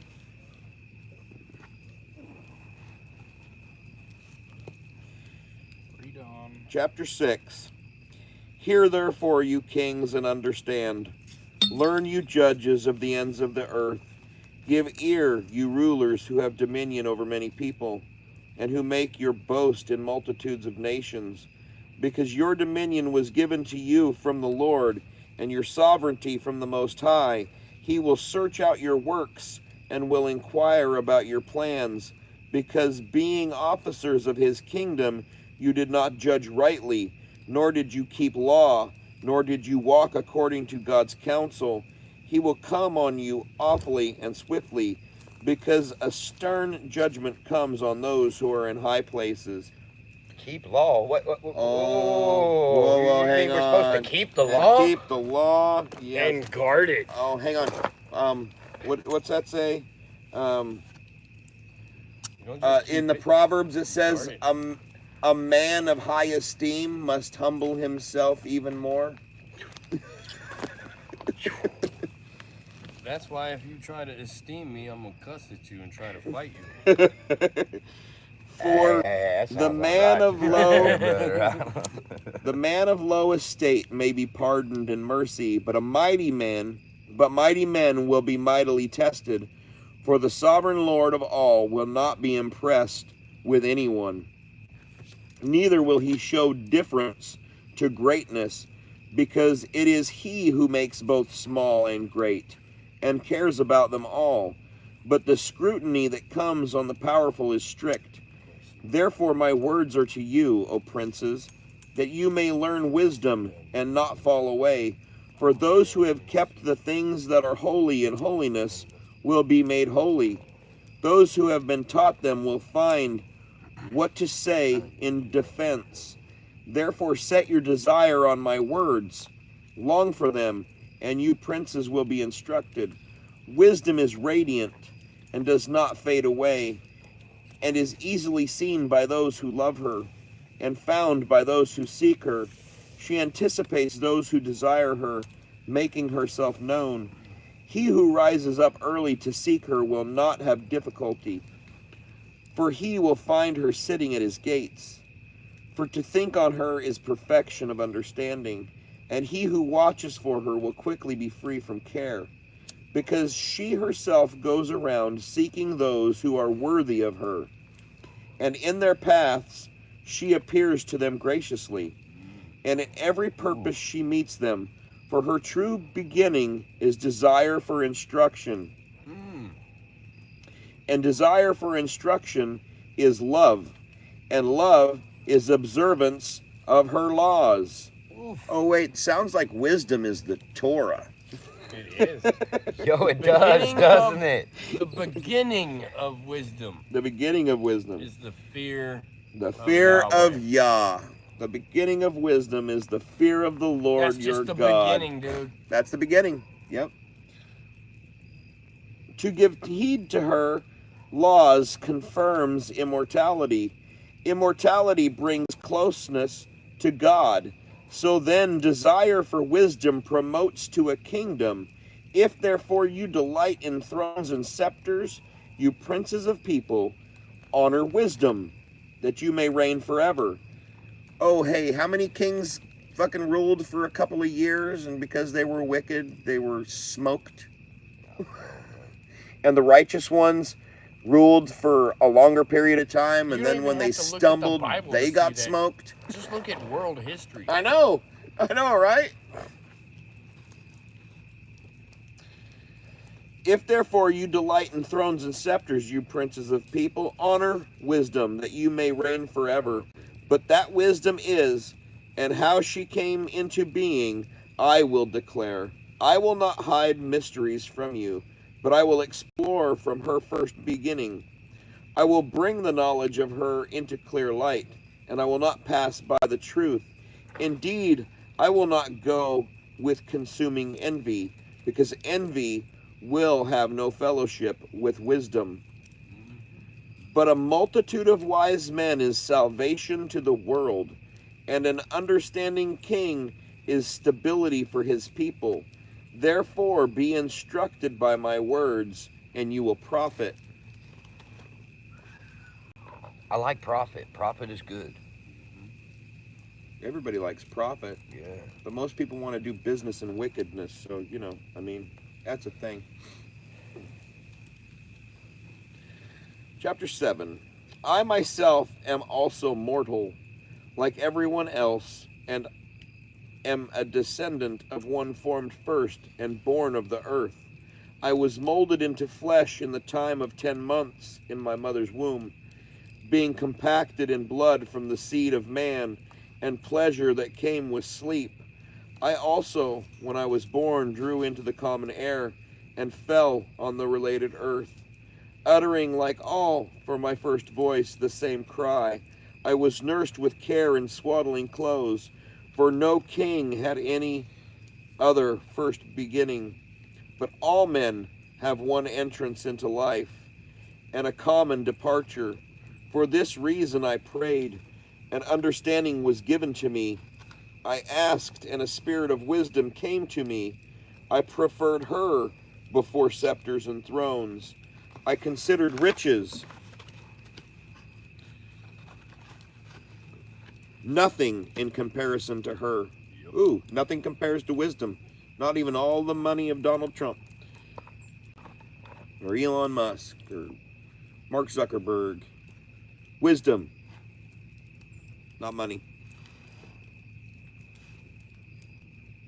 Neither did I liken to her any priceless gem, because all gold in her presence is a little sand, and silver will be considered as clay before her. I loved her more than health and beauty, and I chose to have her rather than light, because her bright shining is never laid to sleep.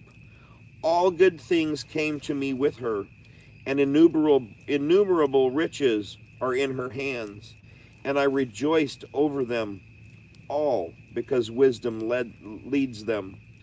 Although I did not know that she was their mother, as I learned without guile, I impart without grudging. I do not hide her riches, for she is a treasure for men that does not fail, and those who use it obtain friendship with God, commended by the gifts which they present through discipline. But may God grant that I may speak his judgment, and to conceive thoughts worthy of what has been given me, because he is one who guides even wisdom, and who corrects the wise. For both we and our words are in his hand, with all understanding and skill in various crafts.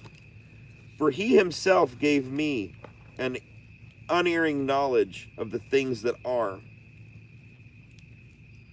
to know the structure of the universe and the operation of the elements, the beginning, end, and middle of times, the alternations of the solstices and the changes of seasons, the circuits of years and the positions of stars, the natures of living creatures and the raging of wild beasts, the violence of winds and the thoughts of men, the diversities of plants and the virtues of roots.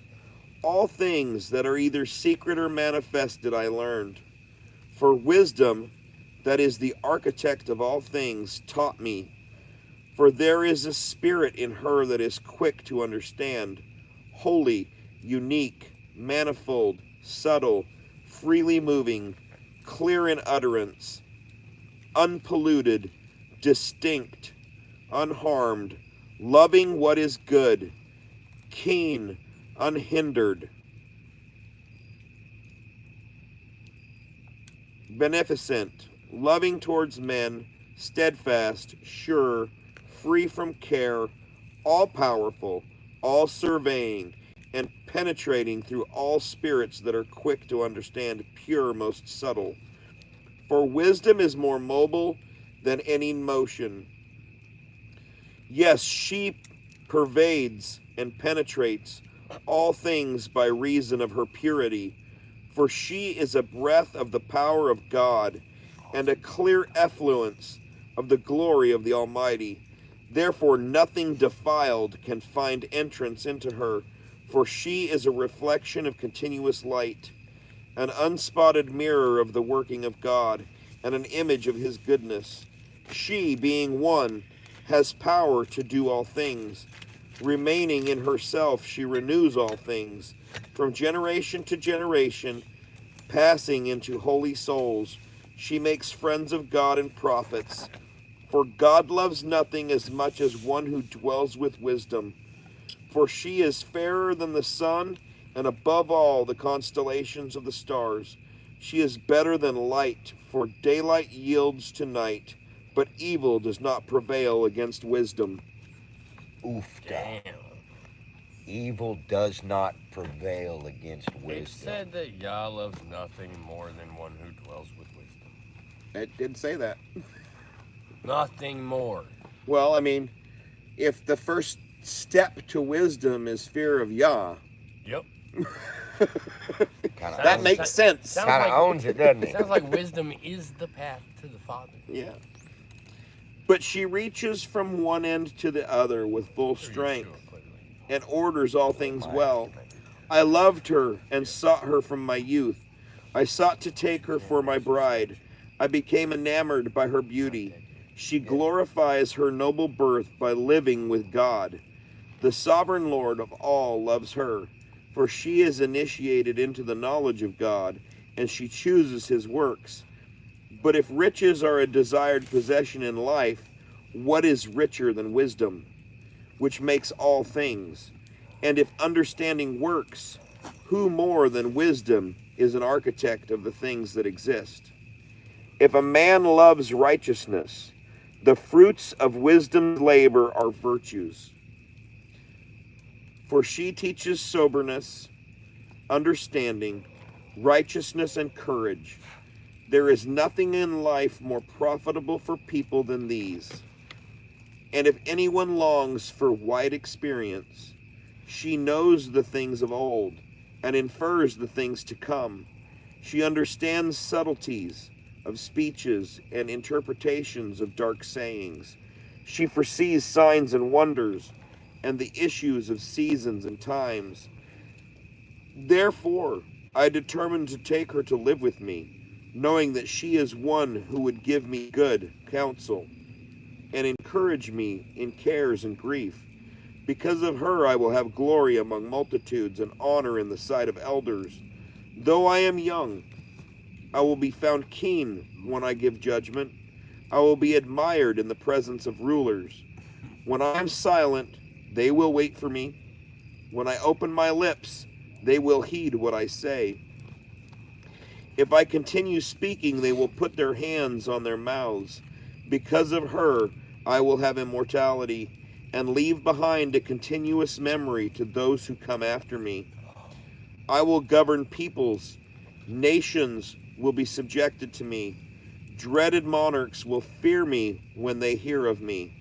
Among the people I will show myself to be good and courageous in war. When I come into my house, I will find rest with her, for conversation with her has no bitterness, and living with her has no pain, but gladness and joy. When I considered these things in myself, and thought in my heart how immortality is in kinship to wisdom, and in her friendship is good delight, and in the labors of her hands is wealth that does not fail, and understanding is in her companionship, and great renown in having fellowship with her words, I went around seeking how to take her for myself.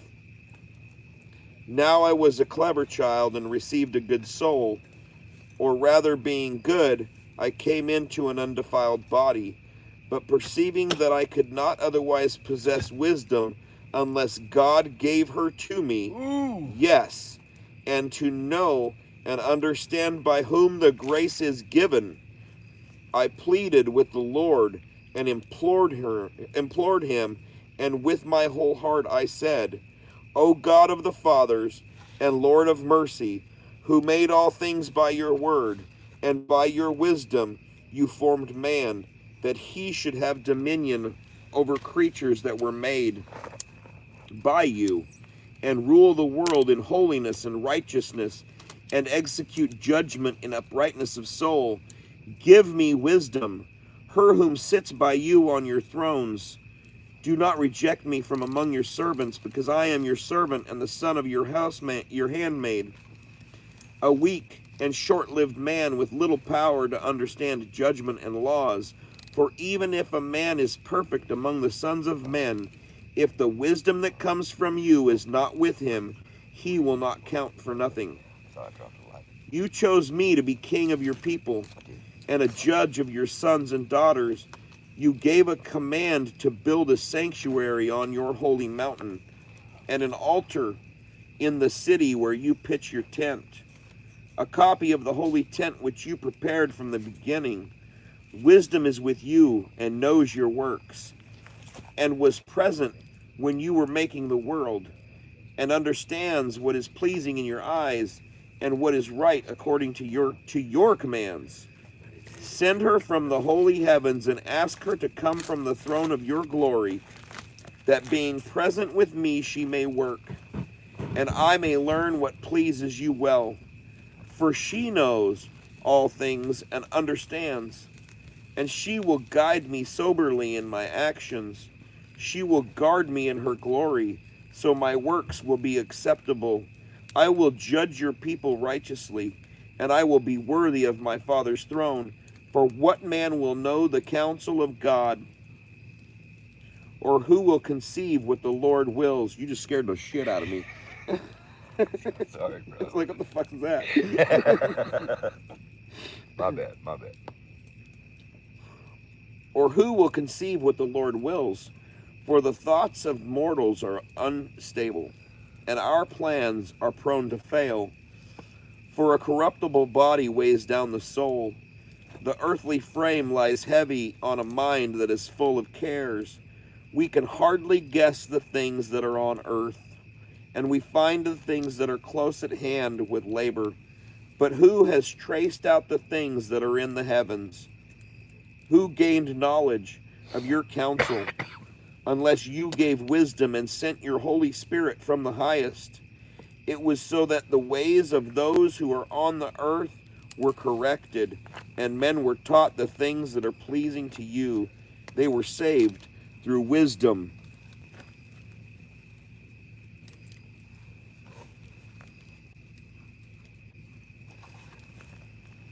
I'm going to read one more chapter, and then I'm going to just have a discussion. Nice. We're in chapter 10 of Wisdom. I'm getting wiser by the minute. Wisdom guarded to the end of the first formed father of the world, who was created alone and delivered him out of his own transgression, and gave him strength to get dominion over all things. But when an unrighteous man fell away from her in his anger, he perished himself in the rage which he killed his brother. Oh, I think we're talking about Cain and Abel there. I hit that fucking hot water bottle by accident. When for his cause the earth was drowning with a flood, wisdom again saved it, guiding the righteous man's course by a poor piece of wood. Moreover, when nations consenting together in wickedness had been confounded, wisdom knew the righteous man and preserved him blameless to God, and kept him strong when his heart yearned toward his child. While the ungodly were perishing, wisdom delivered a righteous man.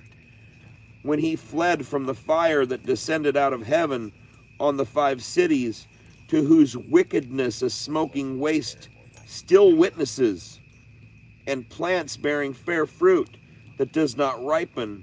A disbelieving soul has a memorial, a standing pillar of salt, for having passed wisdom by.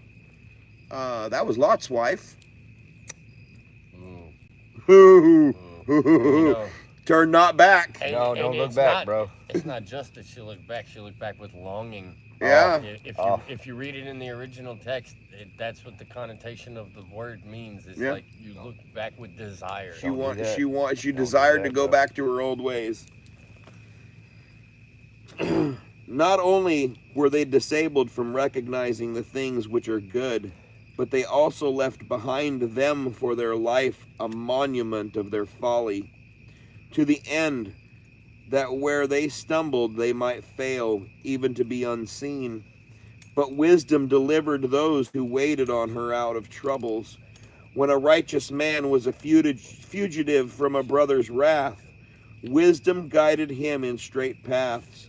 She showed him God's kingdom and gave him knowledge of holy things. She prospered him in his toils and multiplied the fruits of his labor. When in their covetousness men dealt harshly with him, she stood by him and made him rich. She guarded him from enemies, and she kept him safe from those who lay in wait. Over his severe conflict she watched as judge, that he might know that godliness is more powerful than everyone. When a righteous man was sold, there's Joseph. The last one was Jacob fleeing from Esau. Hey, yeah, don't think that just because you're righteous, you might not get sold into slavery. When a righteous man was sold, wisdom did not Right, forsake him, Or but stone, she bro. delivered him from sin. She went down with him into a dungeon, and in bonds she did not depart from him, until she brought him the scepter of a kingdom and authority over those that dealt unjustly with him. She also showed those who had mockingly accused him to be false, and gave him continuous glory. Wisdom delivered a holy people and a blameless seed from a nation of oppressors, the children of Israel. She'd entered into the soul of a servant of the Lord, and withstood terrible kings and wonders and signs. She rendered to holy men a reward for their toils. She guided them among a marvelous way, and became to them a covering in the daytime, and a flame of stars through the night. She brought them over the Red Sea and led them through much water. But she drowned their enemies, and she cast them up from the bottom of the deep. Therefore the righteous plundered the ungodly, and they sang praise to your holy name, O Lord, and extolled with one accord your hand that fought for them, because wisdom opened the mouth of the mute and made the tongues of babies to speak clearly.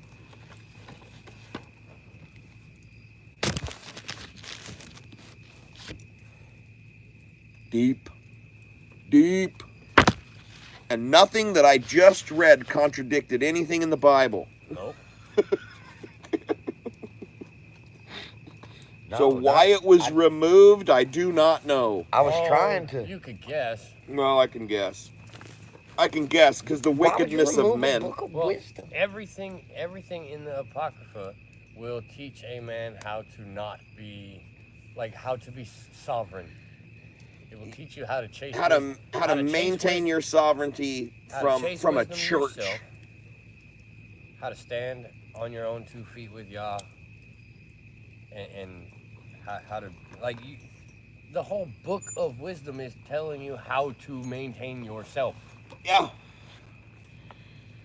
Sirach was doing the same thing, especially Yeah. in the beginning. Oh yeah, in the beginning of the book of Sirach, it is hard. Yeah, I'm about to go back and watch your video, dude. The first one that I did Got removed. got removed. I don't know how. It just did. Figures. Well, I guess I got to read. And the it first was one only on the- my own. It was only That could have been my fault. I don't know. a few. It was. Was I it think it was here? only like the first 5 or 10 chapters Was it that I here? read. Huh? Was it here? No, that was Okay. when I was at home on the farm, reading to Well- the chickens. Sirach is very Yeah, Sirach will hurt your feelings, it will. and if your feelings get hurt by anything you read in the Word, it's not a problem with the Word. Here's the problem with you. Hey. Oh, I mean, I could. I don't remember if it's 27. Go back. Going Whatever back to go forward. Whatever got deleted, read it again. If it's 2 hours into a live stream, it probably won't get deleted. Where is it?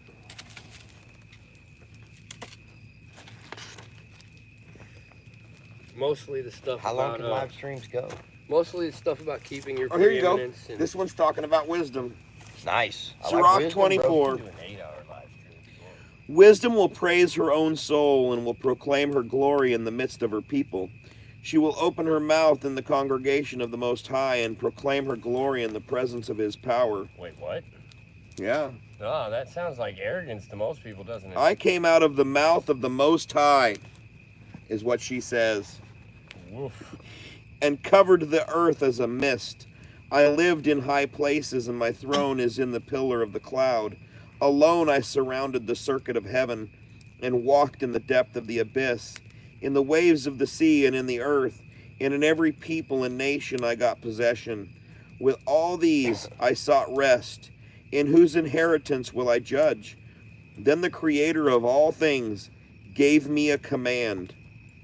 He who created me made my dwelling place to rest, and said, let your dwelling place be in Jacob, and your inheritance in Israel. He created me from the beginning before the world. For all ages I will not cease to exist. In the holy dwelling place I ministered before him, so I was established in Zion. In the beloved city likewise he gave me rest, and Jerusalem was my domain. I took root in a people that was glorified, even in the portion of the Lord's own inheritance. I was exalted like a cedar in Lebanon, and like a cypress tree on the mountains of Hermon. I was exalted like a palm tree on the seashore, and as a rose plants in Jericho, and as a fair olive tree in the plain. I was exalted as a plane tree, as cinnamon, and as polythus. I have given a scent of two perfumes. As choice myrrh I spread abroad a pleasant fragrance. As galbanum, onyx, stace, and as the smelling of frankincense in the dwelling place. As the terebinth I stretched out my branches. My branches are branches of glory and grace. As the vine I put out grace. My flowers are the fruit of glory and riches. I am the mother of beautiful love, of fear, knowledge, and holy hope. Since I am perpetual, I am given to all my children who are named by him. Come to me, all you who desire me, and be filled with my fruits. For my memorial is sweeter than honey, and my inheritance is sweeter than honeycombs. Those who eat me will be hungry for more. Those who drink me will be thirsty for more. He who obeys me will not be ashamed. Those who work in me will not sin. All these things are the scroll of the covenant of the Most High, the law which Moses commanded us for an inheritance for the assemblies of Jacob. Always be strong in the Lord. Stay with him so that he may make you strong. There is no God but the Lord Almighty, and no Savior except him. It is he who makes wisdom abundant, as Pishon and as Tigris in the days of first fruits. He makes understanding as full as the Euphrates, and as the Jordan in the days of harvest. Who makes instruction shine out as the light, as the Gihon in the days of vintage. The first man did not know her perfectly. In like manner, the last has not explored her. For her thoughts are filled from the sea, and her counsels from the great deep. I came out as a canal stream from a river, and as an irrigation ditch into a garden. I said, I will water my garden, and I will drench my garden bed. Behold, my stream became a river, and my river became a sea. I will yet bring instruction to light as the morning, and will make these things clear from far away. I will continue to pour out doctrine like prophecy, and leave it to the generation of ages. Behold that I have not labored for myself only, but for all those who diligently seek her. You know, every time the Bible talks about wisdom, if you were to replace that word with Torah, it makes complete sense. Yeah. Yeah.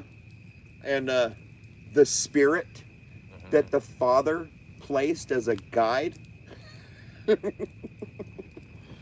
to instruct and rebuke you and keep you on the path. Yeah, that thing that makes you feel bad when you steal a candy bar from the gas station. Yeah, don't steal a candy bar from the gas station.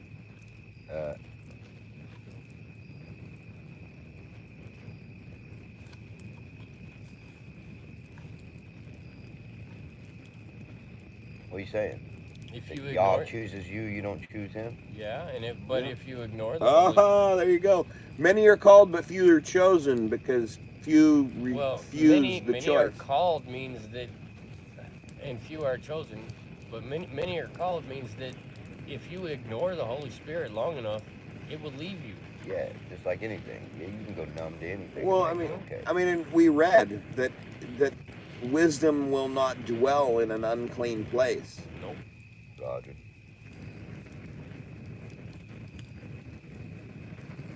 The repercussions of keeping company with fools is painful. Proves to be true. Oh, let's see. Read the beginning. That was the powerful part. The beginning of Sirach? Oh, yeah, all the way up until where you just read. Like, you don't have to go that long if you don't want to. I know you've been running for a while either. But, it might have been Malachi, but I think it was Sirach. Huh. It was talking about keeping your preeminence. That's in Sirach. So, all right, we'll go to chapter 1 because it talks about wisdom too. Right. All wisdom comes from the Lord and is with him forever. Who can count the sand of the seas, the drops of rain, and the days of the age? Who will search out the height of the sky, the breadth of the earth, the deep, and wisdom? Wisdom has been created before all things, and the understanding of prudence from perpetuity. To whom has the root of wisdom been revealed? To whom has known her shrewd counsels? There is one wise, greatly to be feared, sitting on his throne, the Lord. He created her. He saw and measured her. He poured her out on all his works. She is with all flesh according to his gift. He gave her freely to those who love him. The fear of the Lord is glory, exultation and gladness, and a crown of rejoicing. The fear of the Lord will delight the heart, and will give gladness, joy, and length of days. Whoever fears the Lord, it will go well with him at the end. He will be blessed in the day of his death. To fear the Lord is the beginning of wisdom. It was created together with the faithful in the womb. She laid a perpetual foundation with men. She will be trusted among their offspring. Wisdom was created together with the faithful in the womb. In the womb, yes. Imagine that. With the faithful. Not with the ungodly, with the faithful.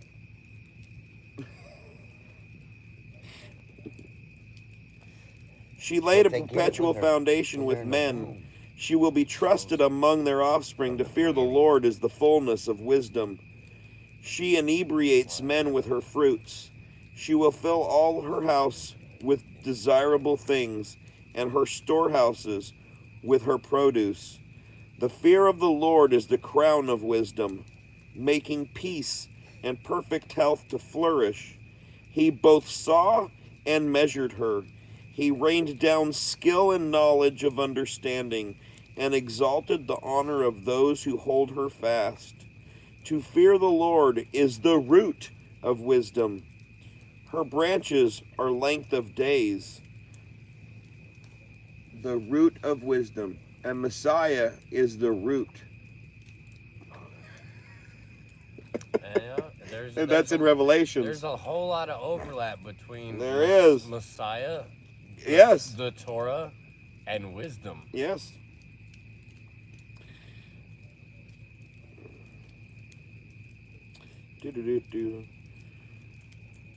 Unjust wrath can never be justified, for the sway of his wrath is his downfall.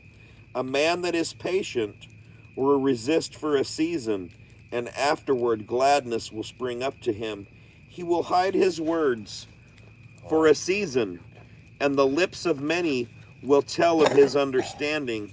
An allegory of knowledge is in the treasures of wisdom, but godliness is an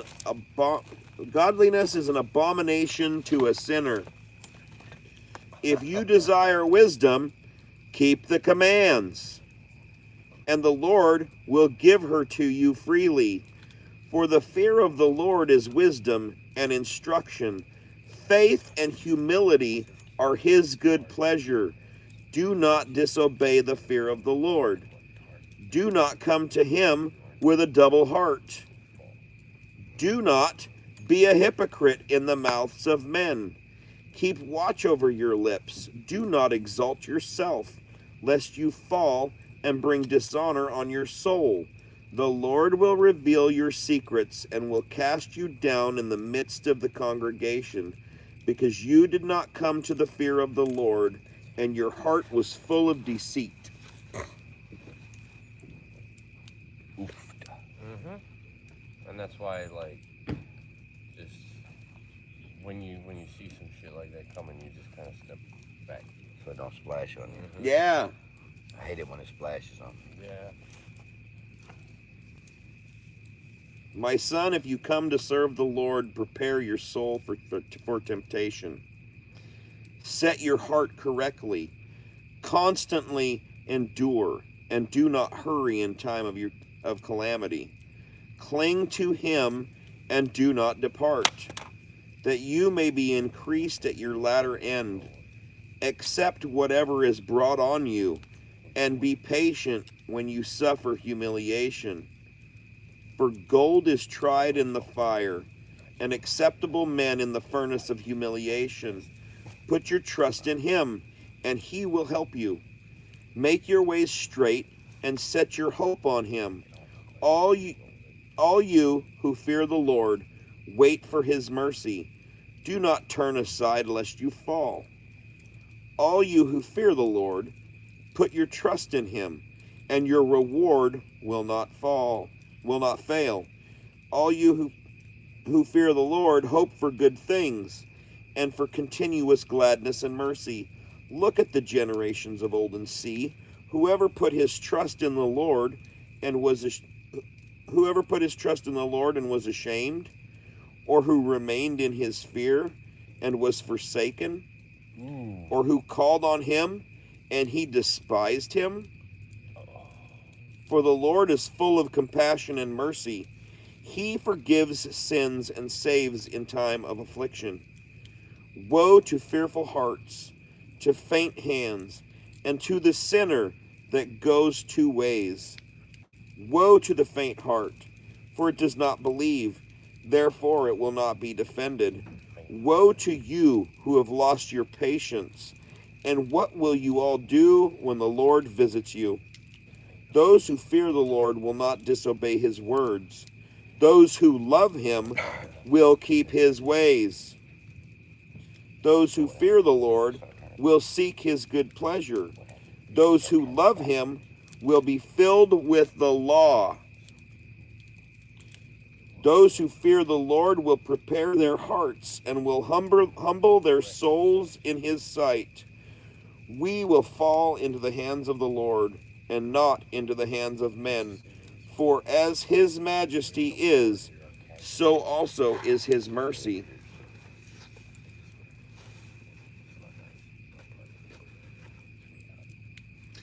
Hear me, your father, O my children, and do what you hear, that you may be saved.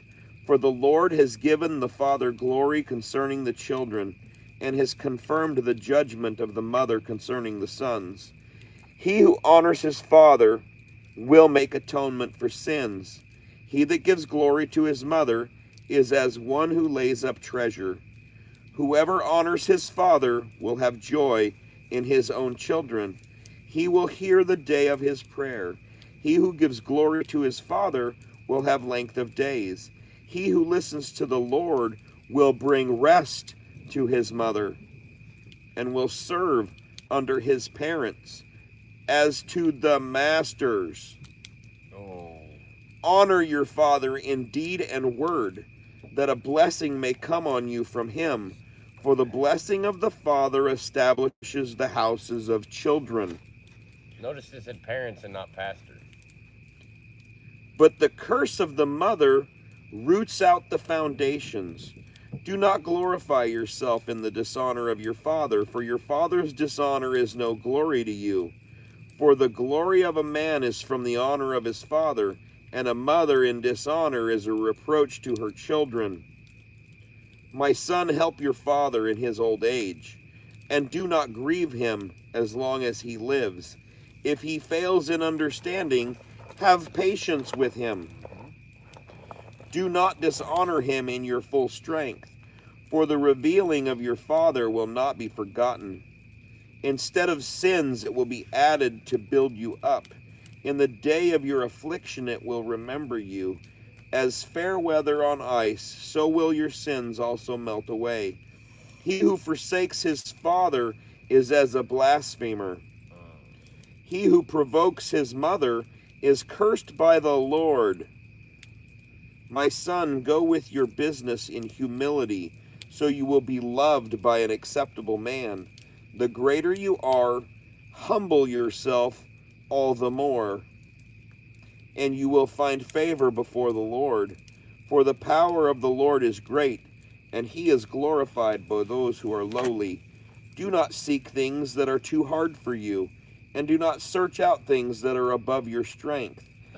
Think about the things that have been commanded you, for you have no need of the things that are secret. Do not be overly busy in your superfluous works, for more things are showed to you than men can understand. For the conceit of many has led them astray. Evil opinion has caused their judgment to slip. There is no light without eyes. There is no wisdom without knowledge. A stubborn heart will do badly at the end. He who loves danger will perish in it.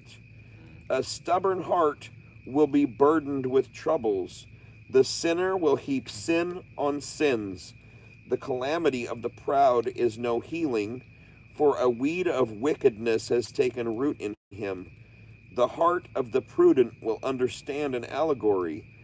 A wise man desires the ear of a listener. Water will quench a flaming fire. Kindness will make atonement for sins. He who repays with kind acts is mindful of that which comes afterward. In the time of his falling, he will find support. You want me to keep going? I don't mind. I think the young buck over here is passing out though. No. I'm good. My son, do not deprive the poor of his living. Do not make the needy eyes wait long. Do not make a hungry soul sorrowful, or provoke a man in his distress. Do not add more trouble to a heart that is provoked. Do not put off giving to him who is in need. Do not reject a suppliant in his affliction. Do not turn your face away from a poor man. Do not turn your eye away from one who asks. Give no occasion to a man to curse you, for if he curses you in the bitterness of his soul, he who made him will hear his supplication. Endear yourself to the assembly. Bow your head to a great man. Incline your ear to a poor man. That says bow your head to a great man, not bow your knee to a great man. Bow your head. It's a nod. It's respect. Yeah. Answer him with peaceful words in humility.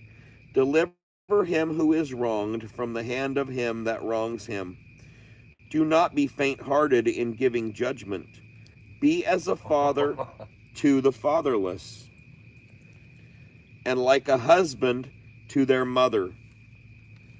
So you will be as a son of the Most High, and he will love you more than your mother does. Wisdom exalts her sons, and takes hold of those who seek her. He who loves her loves life. Those who seek her early will be filled with gladness. He who holds her fast will inherit glory. Where he enters, the Lord will bless. Those who serve her minister to the Holy One. The Lord loves those who love her. He who gives ear to her will judge the nations. He who heeds her will dwell securely. If he trusts her, he will inherit her, and his generations will possess her. For at the first she will walk with him in crooked ways, and will bring fear and dread on him, and torment him with her discipline, until she may trust his soul, and try him by her judgments. Then she will return him again to the straight way, and will gladden him, and reveal to him her secrets. If he goes astray, she will forsake him, and hand him over to his fall. Observe the opportunity, and beware of evil. Do not be ashamed of your soul, for there is a shame that brings sin, and there is a shame that is glory and grace. Do not show partiality against your soul. Do not revere any man to your falling. Do not refrain from speaking when it is for safety. Do not hide your wisdom for the sake of seeming fair. For wisdom will be known by speech, and instruction by the word of the tongue. Do not speak against the truth, and be shamed for your ignorance. Do not be ashamed to confess your sins. Do not fight the river's current. Do not lay yourself down for a fool to tread on. Do not be partial to one that is mighty.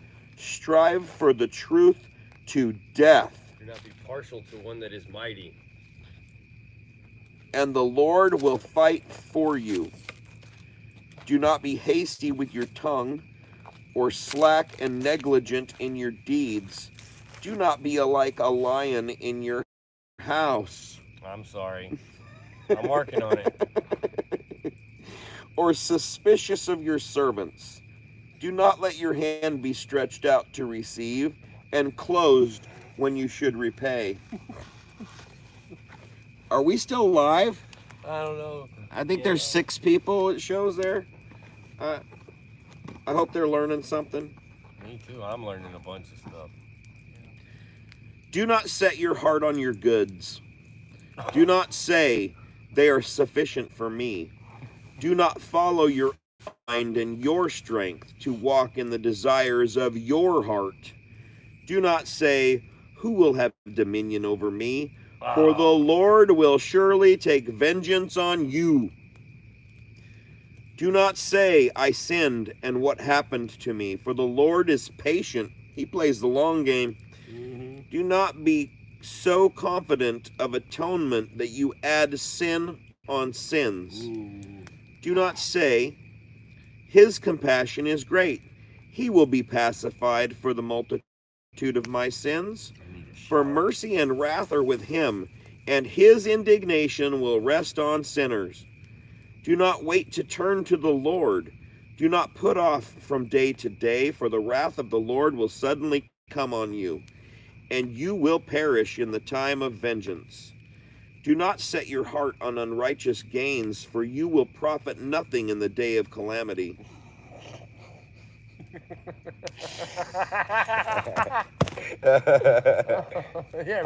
Everybody shut up and turned and looked.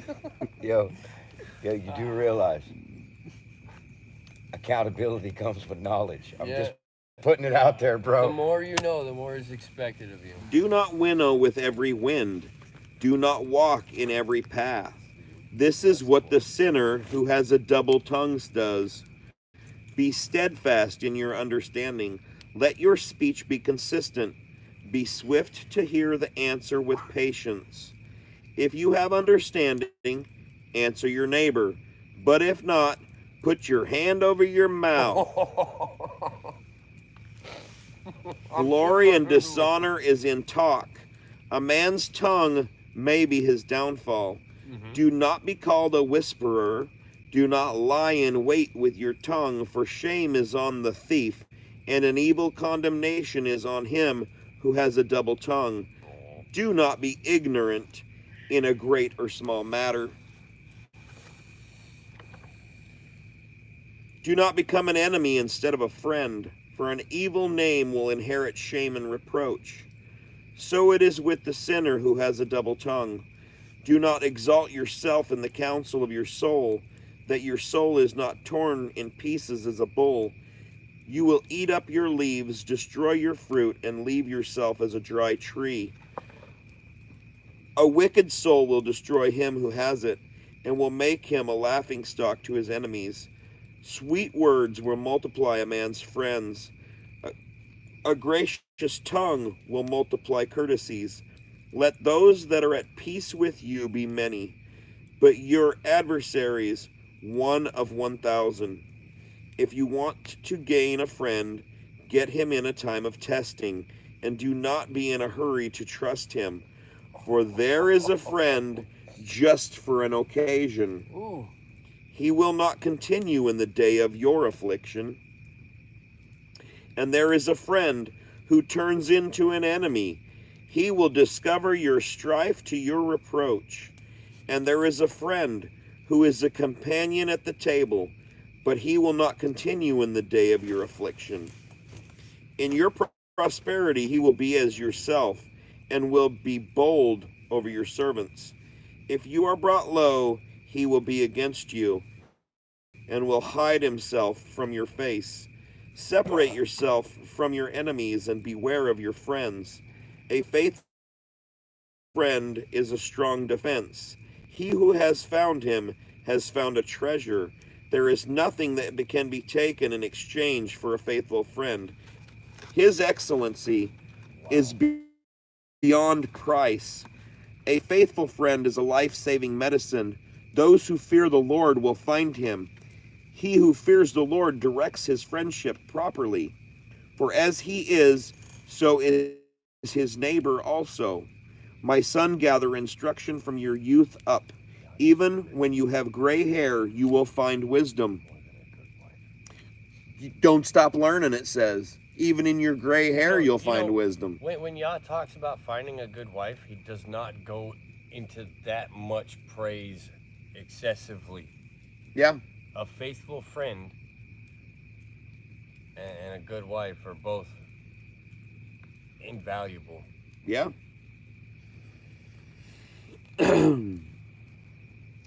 Come to her as one who plows and sows, and wait for her good fruit, for your toil will be little in her tillage, and you will soon eat of her fruit. How exceedingly harsh she is to the unlearned. He who is without understanding will not remain in her. She will rest on him as a mighty stone of trial. He will not hesitate to cast her from him, for wisdom is according to her name. She is not manifest to many. Give ear, my son, and accept my judgment. Do not refuse my counsel. Bring your feet into her chains and your neck into her chain. Put your shoulder under her and bear her. Do not be grieved with her bonds. Come to her with all your soul. Keep her ways with your whole power. Search and seek, and she will be made known to you. When you get hold of her, do not let her go, for at the end you will find her rest, and she will be turned into gladness for you. Seek, and you shall find. Ask, and you shall receive. Knock, and it shall be opened to you. It's almost like I've heard that before. So almost like I heard that somewhere before.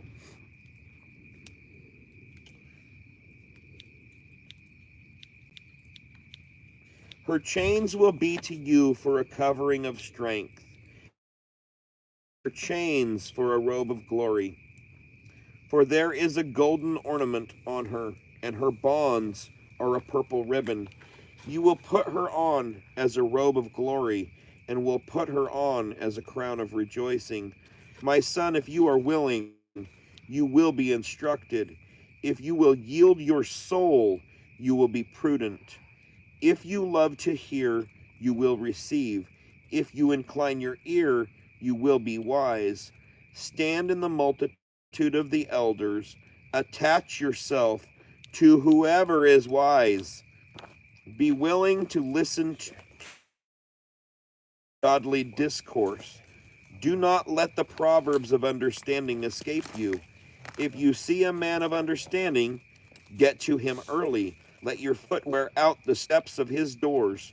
Let your mind dwell on the ordinances of the Lord, and meditate continually on his commands. He will establish your heart, and your desire for wisdom will be given you.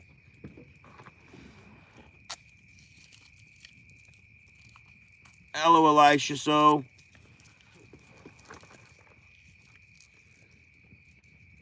Alicia? Oh, Alicia. It's Alicia. are we just illiterate? I'm Yes. illiterate as hell. Yes. I've been reading from this book, and I don't know how to read. You know, most people are pretty illiterate. I mean, it's the way it's spelled makes me want to say Alicia. Calls him Truck. Yeah, I figured. Did she sleep? No, he's laying down. Do no evil, so no evil will overtake you. Depart from wrong, and it will turn away from you. My son, do not sow on the furrows of unrighteousness, and you will not reap them sevenfold. Do not seek preeminence from the Lord, nor the seat of honor from the king. Do not justify yourself in the presence of the Lord, and do display your wisdom before the king.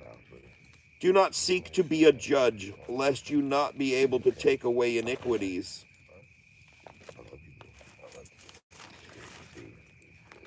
Are you out like a fat kid in dodgeball? You know, y'all can stay. You know, like, technically, my couch is temporary housing for you. I'm just saying. Nah, It's a Teddy's comfortable, been there all day by herself. comfortable couch. She's almost a grown woman. Almost. But she's out there in the tent. Uh, She ain't gonna go inside and sleep. You know what I mean? Like, she's too devout for this shit. Yep. She's about it. Brother. Brother? Slide in and say goodbye. I love you, man. I love you too. Great to see you. You as well. I'll see you soon, man. Yes, you will. And, young man, it's very Nice to nice meet to you. meet you. I'd love to see you again. and Y'all go be on my safe. helicopters. We will, man. We will. Shalom, y'all. Shalom, brother. Shalom, bro. Drive safe. Let me know when you get there. Yeah. If I don't get a text in 2 hours, I'm calling you. And if you don't answer, I'm driving.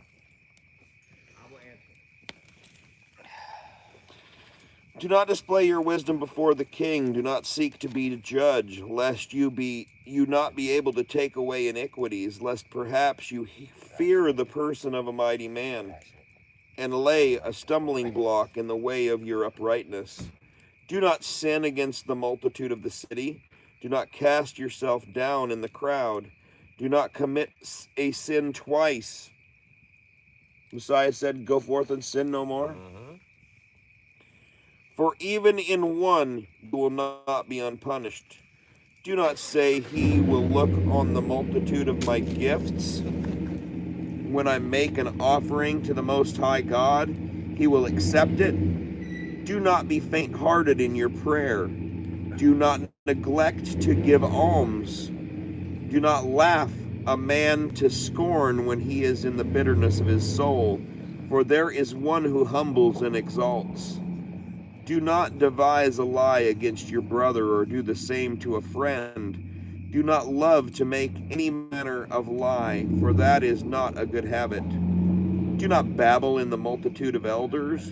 Do not repeat your words in your prayer.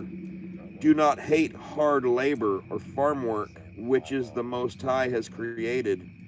Do not number yourself among the multitude of sinners. Remember that wrath will not wait. Humble your soul greatly, for the punishment of the ungodly man is fire and the worm. Do not exchange a friend for something, neither a true brother for a gold of Ophir. Do not deprive yourself of a wise and good wife, for her grace is worth more than gold. Do not abuse a servant who works faithfully, or a hireling who gives you his life. Let your soul love a wise servant. Do not defraud him of liberty. Do you have cattle? Look after them. If they are profitable to you, let them stay by you. Do you have children? Correct them and bow their necks from their youth. Do you have daughters?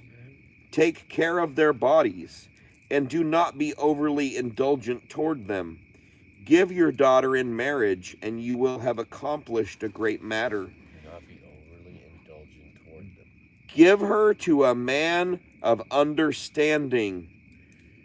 Do you have a wife after your mind? Do not cast her out, but do not entrust yourself to one who is hateful. Give glory to your father with your whole heart. Do not forget the birth pangs of your mother. Remember that you were born of them. What will you repay them for things that they have done for you? Fear the Lord with all your soul. Also revere his priests with all your strength. Love him who made you. Do not forsake his ministries. Fear the Lord and honor the priest.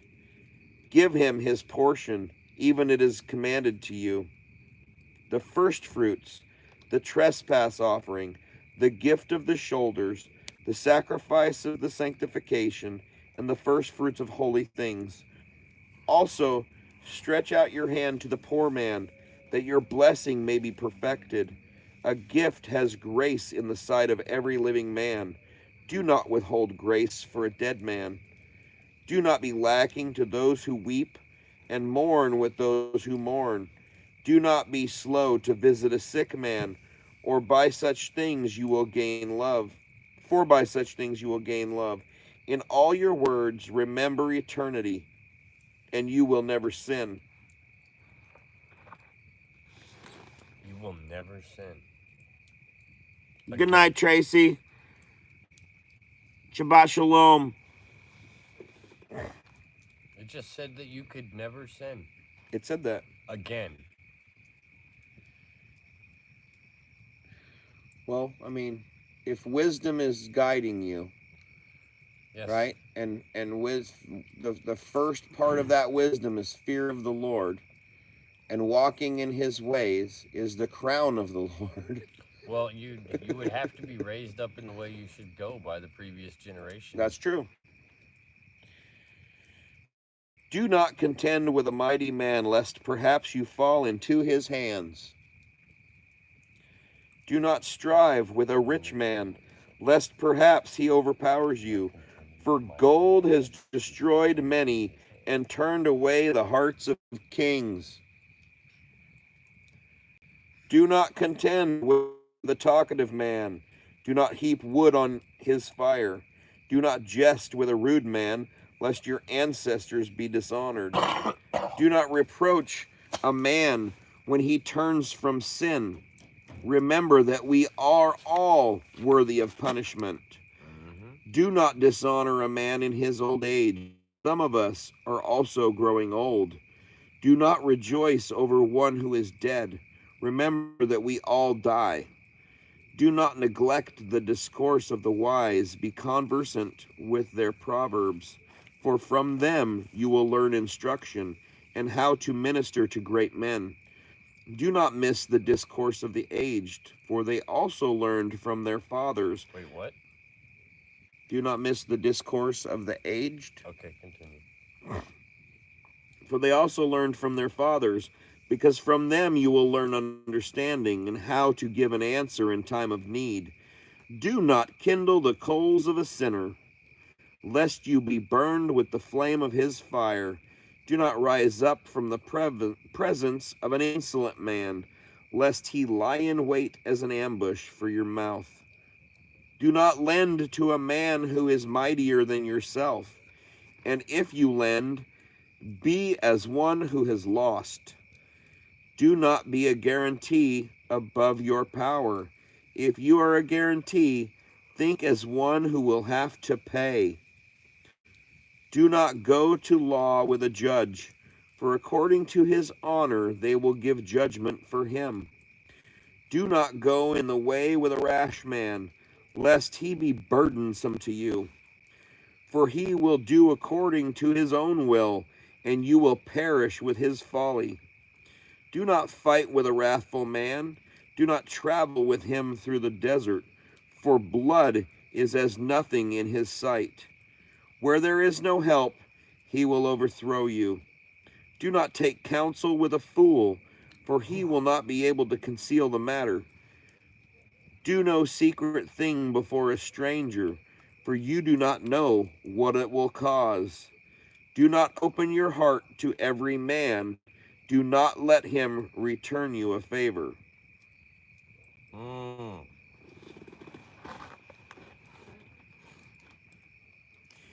Do not be jealous over the wife of your bosom, and do not teach her an evil lesson against yourself. Do not give your soul to a woman, that she should set her foot on your strength. Do not go to meet a woman who plays the prostitute, lest perhaps you fall into her snares. Do not use the company of a woman who is a singer, lest perhaps you be caught by her attempts.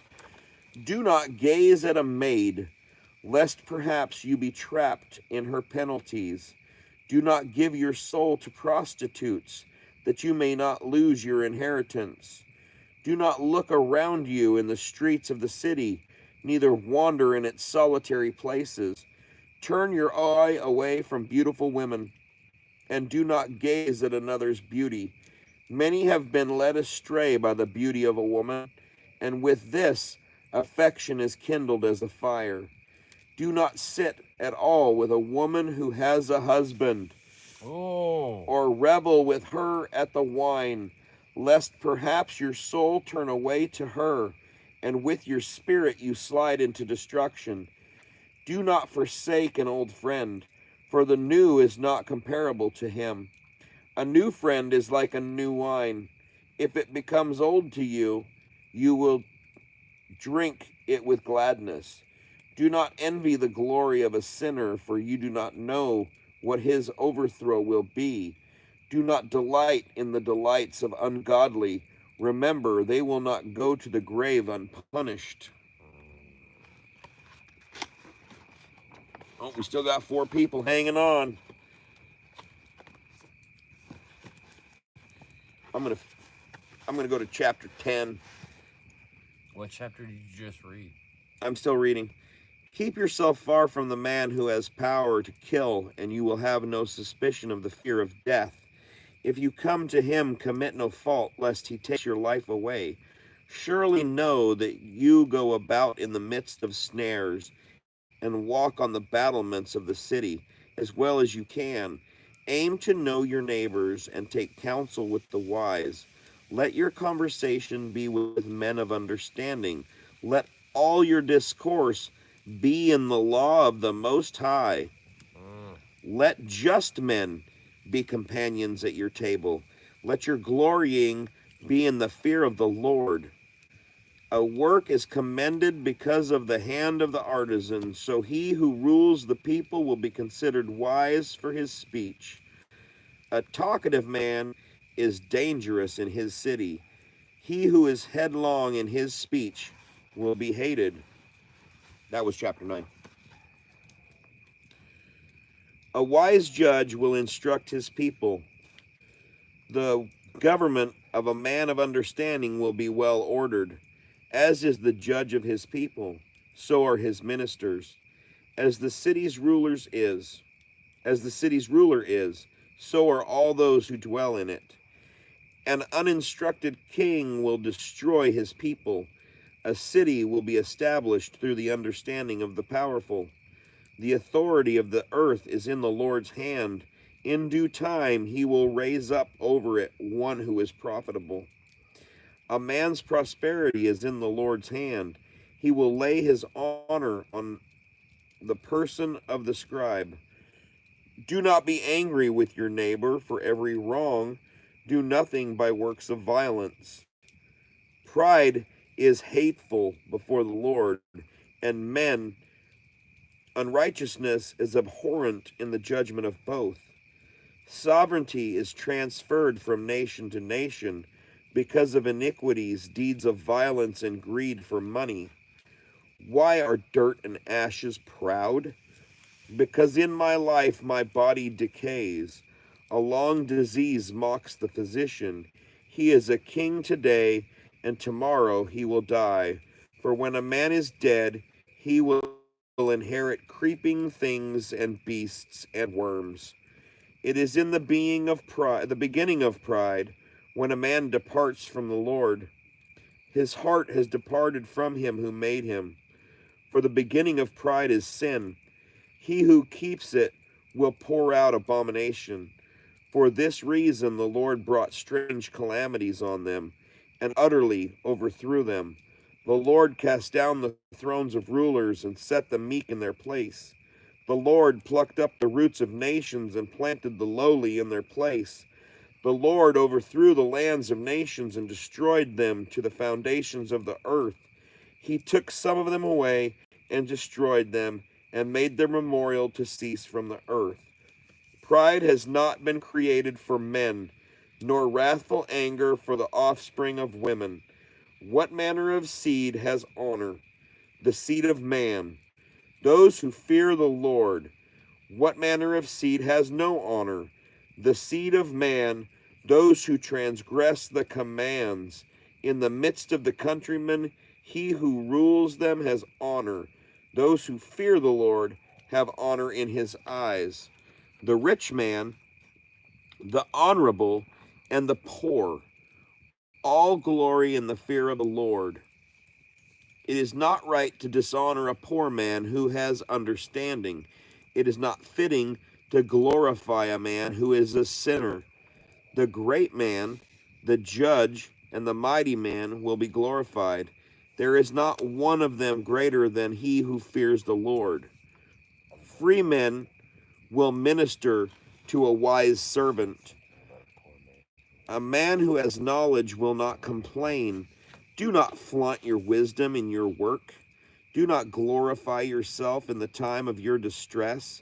Better is he who labors and abounds in all things than he who glorifies himself and lacks bread. My son, glorify your soul in humility and esteem yourself honor according to your true worth. Who will justify him who sins against his own soul? Who will glorify him who dishonors his own life? A poor man is glorified for his knowledge. A rich man is glorified for his riches. But he who is glorified in poverty, how much more in riches? He who is dishonored in riches, how much more in poverty? Oh, shit. Oh, shit. That, man, you know, half of this book makes me, like, point a finger at the people who are condemning me, and then the other half has got me pointing a finger at myself. Hurts, don't it? Yeah, it's not comfortable. No, it's not. But that's how you know you're growing. Because if it's comfortable, you're treading water at the best case scenario, and you're going backwards usually. Yeah. The current is whisking you away because you don't know. And once you know, and you're supposed to do something about it. Yep. And if you see people around you that don't know, you're supposed to tell them. Yeah. Even if they don't like you for it. And that's where kindness and love comes in. Yeah, I mean, you correct your son. I do correct my son. Like, even if it hurts his feelings and he's mad at you. Yeah. Hell, I correct your son even if it hurts his feelings and he gets mad at me. Oh, I mean, and it's a little different when it's your brother because you give him the information and then dust your feet off and wash your hands and let him do what he needs to do with it. Yeah. Yeah. If he gets mad at you, then that's on him. It's not on you. Well, And a lot of that comes with your presentation and how you address the issue. Well, it right? also comes with timing because Yeah. sometimes I've found at least that sometimes I'm my style lands with some people most of the time and with a lot of people rarely. Yeah. But when the average person, when it does land with the average person, it's like a delayed fuse. Yeah. It hurts their feelings at first, but then they think about it for a little bit, and then later they're like, "Hey, you were probably right about that." And so it's uncomfortable for both of us when it's that beginning part. Yeah. But I feel obligated that if I know something and I love my brother and he doesn't know it, and I see him fucking it up, like I have to say something. I Once I've said something, my job is done. I don't need to push it any further. Yeah. I find that when you start that, well, kind of like Stephen did with Elijah earlier. Mm-hmm. I don't know you, Shut the fuck up. so shut the fuck up. I mean, basically. Or because I love you, I mean, I'm going to say this to you. And it may hurt your feelings, and if it does, I'm sorry. But we got to grow somehow. and it specifically said that you should listen to people with more age than you. Mm-hmm. It specifically said that you should listen to someone with understanding no matter what their wealth in life is. It also says that you should seek out the wise man And avoid the fool. and avoid the fool. Yes, It sir. told you, like, you know how it says don't let your foot be in your neighbor's house too much? Yeah. Well, apparently, unless he's wise. Apparently, unless he's wise. Well, a wise man is not going to tell you how to run your house, but he is going to tell you that you're fucking it up. Mm-hmm. You know.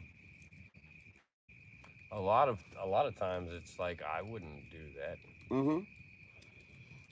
And if they recognize the wisdom because they're on your doorstep all the time, then saying I wouldn't do that is just as effective as someone saying, Yeah, but the hey, funny part about that is it says that you should wear out the steps of his door. that's my point.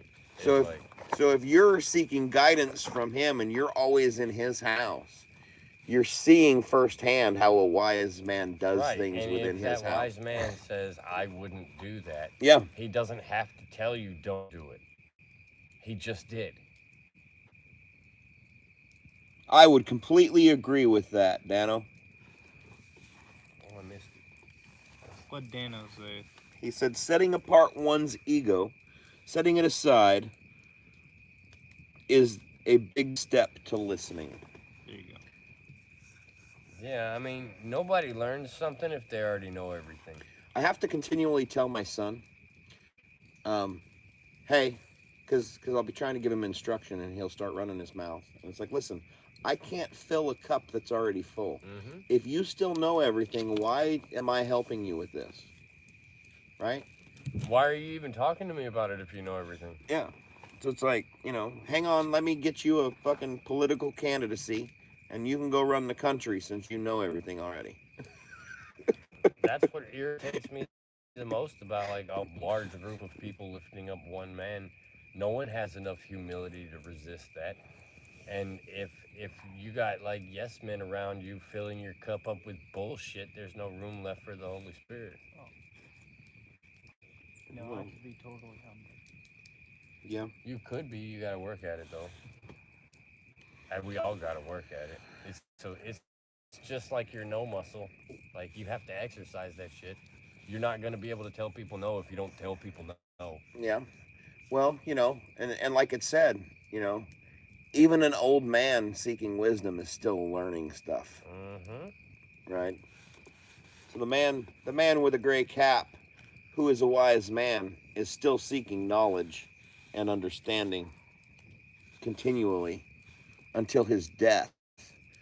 Because you don't even have enough room in your little brain to pack all there is to know in it. Yeah. What? Oh, you do. But that requires a whole lot of remapping of neurons in order to package that information, right? Yeah, the only way that And would work is if it started from birth. well, I think that, and that's important, right? What the bad habits Mm-hmm. and the things you did wrong are still in your muscle memory. They're still in Yes. your long term memory. Yes. They're it. And it's easy to revert back to that Mm-hmm. if you're not paying attention. Mm-hmm. It's getting late. And that's why, I mean, that's why I started studying the word with my son when he was 7, right? I mean, he showed me that he could read it. Mm-hmm. And as we read it, he comes across words that he doesn't understand, so we explain. Mm-hmm. He comes across words that he can't pronounce, so we go through it, and that's just expanding his knowledge. I mean, a 7-year-old that can read the Bible Yep. is way ahead of his peers in Oh, his yeah. reading level. Absolutely. Yeah, I know from experience. And I keep telling your son, you know, if you tell dad that you want to sit down and study the scripture, that's quality time Yep. doing something that he loves. Yep. And I'll be more likely to do it if he came to me with it. Yeah. Because for me, there's some benefit to it, but there's some fault to it, especially where it pertains to my family. But I think of praying and reading the word basically like taking a shower. I don't want to do it in public. Yes. But we're still commanded to teach that Yes, but to our I do children. teach it. I just don't sit down and read it as much as I should with them or in front of them. I teach it through example, Yeah. through my behavior, Yes. because I read it and I sometimes I discuss it with my wife and stuff. But we through our acting it out in life is Yeah. what is teaching the children. Yes. I think that reading it from the scripture itself. What is going on? It sounds like the youngest is banging his thing again, trying to knock the wall down. You got a demolition crew in there. Just in that one space. Oh yeah, no, like Declan by himself is a demolition.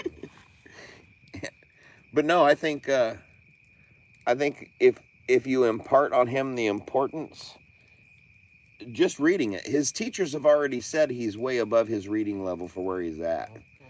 So, reading the word is not only going to impart the knowledge that through experience you've been trying to give him, now it's set in his mind, right?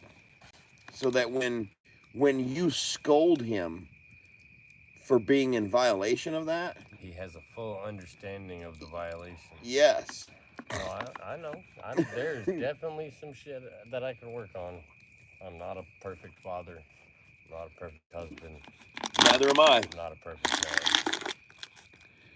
I am continuing to work on that. And you know what? It makes it a whole lot easier to improve when you can recognize and accept your faults. This is true. This is very true. Holy shit, we've almost 175 minutes.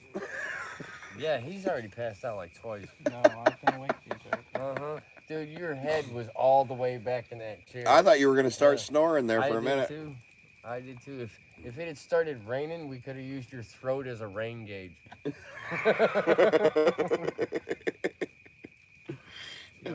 bottle up on my head. Oh. Or I'll wake up. Well, we got 5 people on.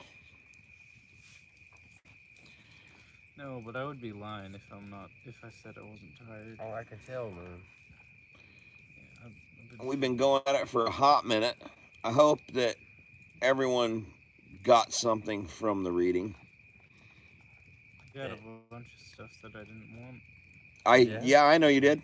Because I looked at you every time I read it. That's the best part of the Bible, man. That's if you hear somebody reading it or you read it and it's just like, I've read this 1,000 times. I've got this stuff down. That's not nearly as powerful as when you read stuff that makes you uncomfortable, because that's how you identify that you have something to work on. If you read anything in the Word that makes you squirm, it makes you not feel right, then it's a quick way to improve. Yeah. Yeah. Big old 100%. neon sign that says, "Hey, you're messing up over here." Who's still on? I think Dano's on. Come on. You two are on. So there's 3. So there's 2 other people on. Anybody have questions? Things they want to discuss? I don't know. I think I'm done with the internet. I'm gonna go try to not give those kids NyQuil. 20 after 11. If nobody wants to talk about anything, we'll call it. Shabbat shalom, internet. Shabbat shalom, internet. I love you all. The Father loves you as well. Do better tomorrow than you did today. And yeah, my battery's just hit 20%. I will talk to you all soon. Dan will get some rest. I hope that foot feels better, brother. I'll talk to you soon. I'm out.